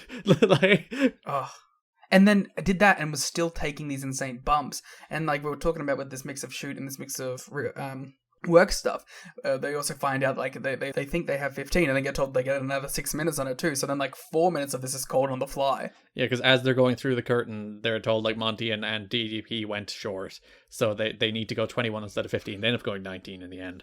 But yeah, they have that extra layer of these are guys like they're not the experienced sure hands, they're the young blood of the company being told last minute add some like 5 minutes to your match, go, and they nail it. It's a borderline perfect tag team match. There's like near falls in this match that the crowd, like there's one in particular where AMW hit the powerplex on Bobby Roode, which calls back to the fact that that's how they beat Triple X, and they're also using Triple X's finisher still. Well, Triple X don't need it anymore. They don't. And the crowd lose their absolute shit when Bobby Roode kicks out. And it's one of those, because like the shocked faces at kickouts has become such a cliche, because I think people do it after every move instead of doing it after they've earned it. And they do it on stuff like Dark. Yeah, whereas here, where it's like the crowd 100% bought that as the finish. 100%. They thought the match was over. So that's when the shocked faces make sense, not just when you do a finisher kick out. I'm 100%. I'm not opposed to shocked faces. I'm opposed to them being used. You gotta earn it. Like anything in wrestling, you have to earn it. And honestly, like the final run of this felt like a fucking New Japan IWGP title match. Like with just like chaining into big spots, big kick out, crowds going nuts the whole time. It's fucking awesome. And this is one of those. Would you say that this is maybe even a bigger secret hit than even Hoovy and Sabin? Oh, for sure. I've heard of the Hoovy and Sabin match. Nobody remembers this. Nobody remembers this match, and it fucking rocks. I would even go as far to say like this is a must-watch match from anyone listening to the podcast. If you've made it into our stupid fucking, for you 3.5 hour, for us 4th hour content, I really I really hope that you'll heed our word and our advice on this one. Please go watch this match. It's a great performance. It's further proof that AMW are one of the best tag teams of all time. And Eric Young goes out there and works his fucking ass off. It's excellent. And plus, it's really fucking cool to see Bobby Roode and James Storm working across from each other in a big match like this. Yeah, there's also the fun touch of like they hit that Powerplex on Roode, and the Powerplex is the same move as the DWI. It's the suplex powerbomb that the Beer Money do go on using, so they use the move on Roode. So it's a fun little future throw forward, I guess, rather than throw back. I wonder if they even remember that they did that in this match. Oh, absolutely not. Like they probably, I assume like when they decided to do it, they're like, oh, let's do the Triple X move, but. Like the little like thread there too that they hit it on each other in this is pretty excellent. And there's so many like small little details in this match because Storm kills Roode with a super kick at one stage, goes for the pin, and then Scott D'Amore pulls the referee out of the ring. And like 9 times out of 10, that's it. Like they don't explain why the referee didn't just call for the bell. But here, if you look closely, when Rudy Charles is pulled out of the ring, he gets back up to his feet. He realizes he's between Chris Harris and Scott D'Amore, and he doesn't realize what happened. So like they weave in the amount of plausible deniability needed to not cause the DQ. And it's such a small, tiny detail that most people don't do. Most people don't go to that extra little length. It's the same Chris Candido thing. It's like those are the little things that add layers to these matches that's not just doing moves and doing kickouts. And when you look at like all of the Team Canada matches for 6 months or whatever have all been Scott D'Amore interference, hockey stick, Team Canada win lol. And the reason they do that is so you can build to a match like this where they handcuff D'Amore to the Ultimate X structure, which is there for the entire event, and D'Amore's freaking out and he can't interfere. He's so good too. Like I feel like that is someone who gets lost in the history of wrestling managers a bit because he kind of like just has this character in this run. But Scott D'Amore is so fucking good. Yeah, there's back-to-back sensational performances here from D'Amore because he's in this match tied to the Ultimate X structure. I still think they should have left him tied there for the Ultimate X match. That would have been a very good bit. That would have been great. But then we wouldn't have got the great thing of him leaving. Yeah, so you also, in the very next match, D'Amore's out there with PD and they eject him and he gets the tremendous hissy fit. But like the moment when he realizes he's tied or handcuffed to Ultimate X and he can't escape and like... He starts wailing. And they cut to him for a bunch of the near falls and like you could see his heart's beating out of his chest and he's like living and dying by every move. Sweat pouring down his forehead because these guys might lose their tag titles. And like Divine comes out, he hits Storm with the hockey stick, drapes EY over Storm, Storm kicks out, place goes nuts. Then they kicked out the Powerplex, place went nuts again. Divine brought a chair to the ring. They did the same like Northern Lariat onto the chair onto Harris, but Harris got his leg on the ropes. And then Divine was like super smug. They did a version of the Scott Hall thing where someone put his hand on his shoulder. He thought it was a member of AMW. It turns out it was Eric Young trying to get the chair, but he waffled Eric Young in the head. Harris rolled him up. Their outside interference backfired for once, and AMW win the World Tag Team titles. And even Divine, when you pay attention to him on the floor, he even waits like a good 10-15 seconds before he even realizes what's happened. Like he celebrates thinking his team just won, and then he turns around and he's like, fuck. Yeah. I think it's interesting about this finish here too is that you could see where they might be setting up the Young split from Team Canada. Because you have him losing the fall after with the Divine miscue. And I also think something that could have been telling for that as well is part of Scott D'Amore's character that we've seen throughout the years. When Team Canada is doing well, he's all like part of the team, it's all cheery, but when they start to falter, he becomes very strict. That's just part of Scott D'Amore's character as the coach. And having both Roode and Young lose the tag belts and Petey lose his X Division title in this show, you could totally see that an impact coming up where like Scott's like, Eric, you're the weak link, and they all fucking beat him up and shit can him out, right? Like, there's all these things in play, and that's actually one thing I'm very excited about as we head into the next month, is seeing how Scott D'Amore and Team Canada bounce back from this sort of like crushing defeat at this pay-per-view. Yeah, because they were talking at the start of the month being like, we have these titles. What if we also come for the NWA titles? It's time to hunt for the main belt. It's time to win all the belts, and now they have none of the belts. Yeah. They need Christian Cage to be their ace. Yeah, sensational match. Again, if you haven't seen it, it's on YouTube. Also, the entire pay-per-view is on YouTube, so you can watch the entire pay-per-view or just the match itself. Fantastic match. Just everything you could ever want from an AMW Team Canada match. The peak of Team Canada as a stable, I think. The peak of AMW as a tag team without gimmicks. The Styles and Daniels matches are also very good. Those are up there. But this might be the peak of AMW as a team without like a cage match around them. This is just a straight tag. Yeah, sensational. Just sensational stuff. And you saw like little glimpses of this formula that AMW would do, where they would do like a lot of the plunder and near falls and interference and kickouts. You saw a lot of that with Diamond Swinger. You saw a bit of it with the New Church as well, but it fucking works. Yeah. Well, like it felt like they were like putting it in their wheelhouse for when they needed to bring it out in a big spot. And it's the classic, not all interference is bad. No, I you know me, I'm a massive proponent of interference when it's good. I probably have more of a tolerance for interference than most people, but like when it hits so well.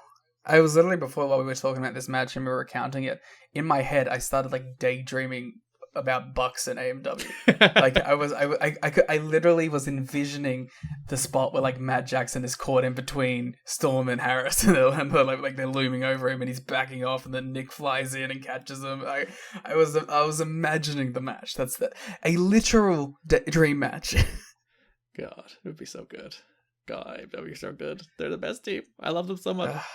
Put him in the Observer Hall of Fame. Damn right. That's they'll never get in. It's sad. No, they have an in-ring case, but only for like a couple, not a couple of years, but you know what I mean, like a short run in-ring in one company where they weren't a top act in a company that wasn't drawing or making money.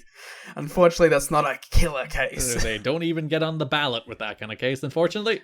I was gonna ask you, did Beer Money often like bust out the death sentence? Once, to beat Chris Harris. Oh, that's adorable. I'm surprised they never like busted it out against like the Machine Guns or something. I think the only time they ever did it was Sacrifice 2011, when they did it on Chris Harris to beat Chris Harris and Matt Hurd. I love that because that kind of shows some respect. Yeah. like Storm's like, I value this and I don't need to muddy it. So you can look forward to that again. More teases, and nobody in this match leaves, so you don't have to do a retrospective. No, thank God. We almost would have had to do the Eric Young goodbye. So that is Final Resolution 2005. That is January 2005 from TNA. We'll be back in about a month-ish. Start of January, give or take. We'll be back with the Against All Odds episode. But you got a billion other things in the meantime, so you'll have enough to tide yourself. Yeah, so our special World Wrestling All-Stars Days of Thunder crossover will be coming your way around Christmas. We're recording that soon enough as well, so... in 6 hours. Yeah, Liam gets to go to bed after we recorded for currently 4 hours 16 minutes, and then get straight up and record for Days of Thunder. I'm sure he's very excited. I haven't even finished the show. That's on you. Well, I didn't think I was gonna do it in this last hour and a half because I assumed it'd be done by midnight. I didn't think we would quite go 4 hours, but we'll be back at the start of January with the Against All Odds episode. Over the next couple of weeks, we'll also have our 2014 draft, our 2014 awards, and of course, as we mentioned, Raintakers covering Wrestle Kingdom from 2013 coming up in the next couple of weeks. Patreon.com/kiddingmetnhr.com, where you can also find our watch along of Final Resolution 2005, which we just covered in depth. But if you'd like to watch along with us, and as mentioned, the show itself is on YouTube, so you can watch along for nothing. I was gonna say, I think that's also one of our best watch alongs too, because it was very like. There's some times with a lot of these shows, especially in the early eras, where the flow was lost and attention was lost. But for the most part on this one, we kept on task. I say we, it's me.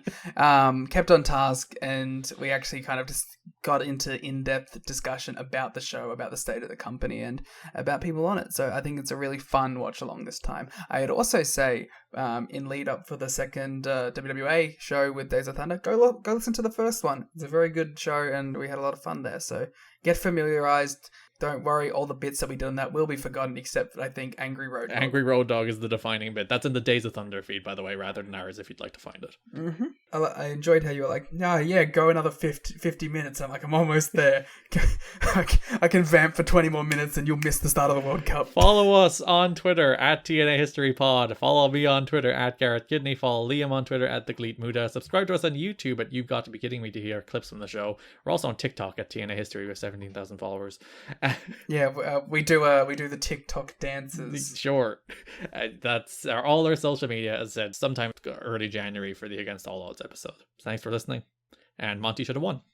Monty should have won. Do the damn thing. I don't have anything else to say. AMW, one of the best tag teams of all time. If you disagree, fuck yourself.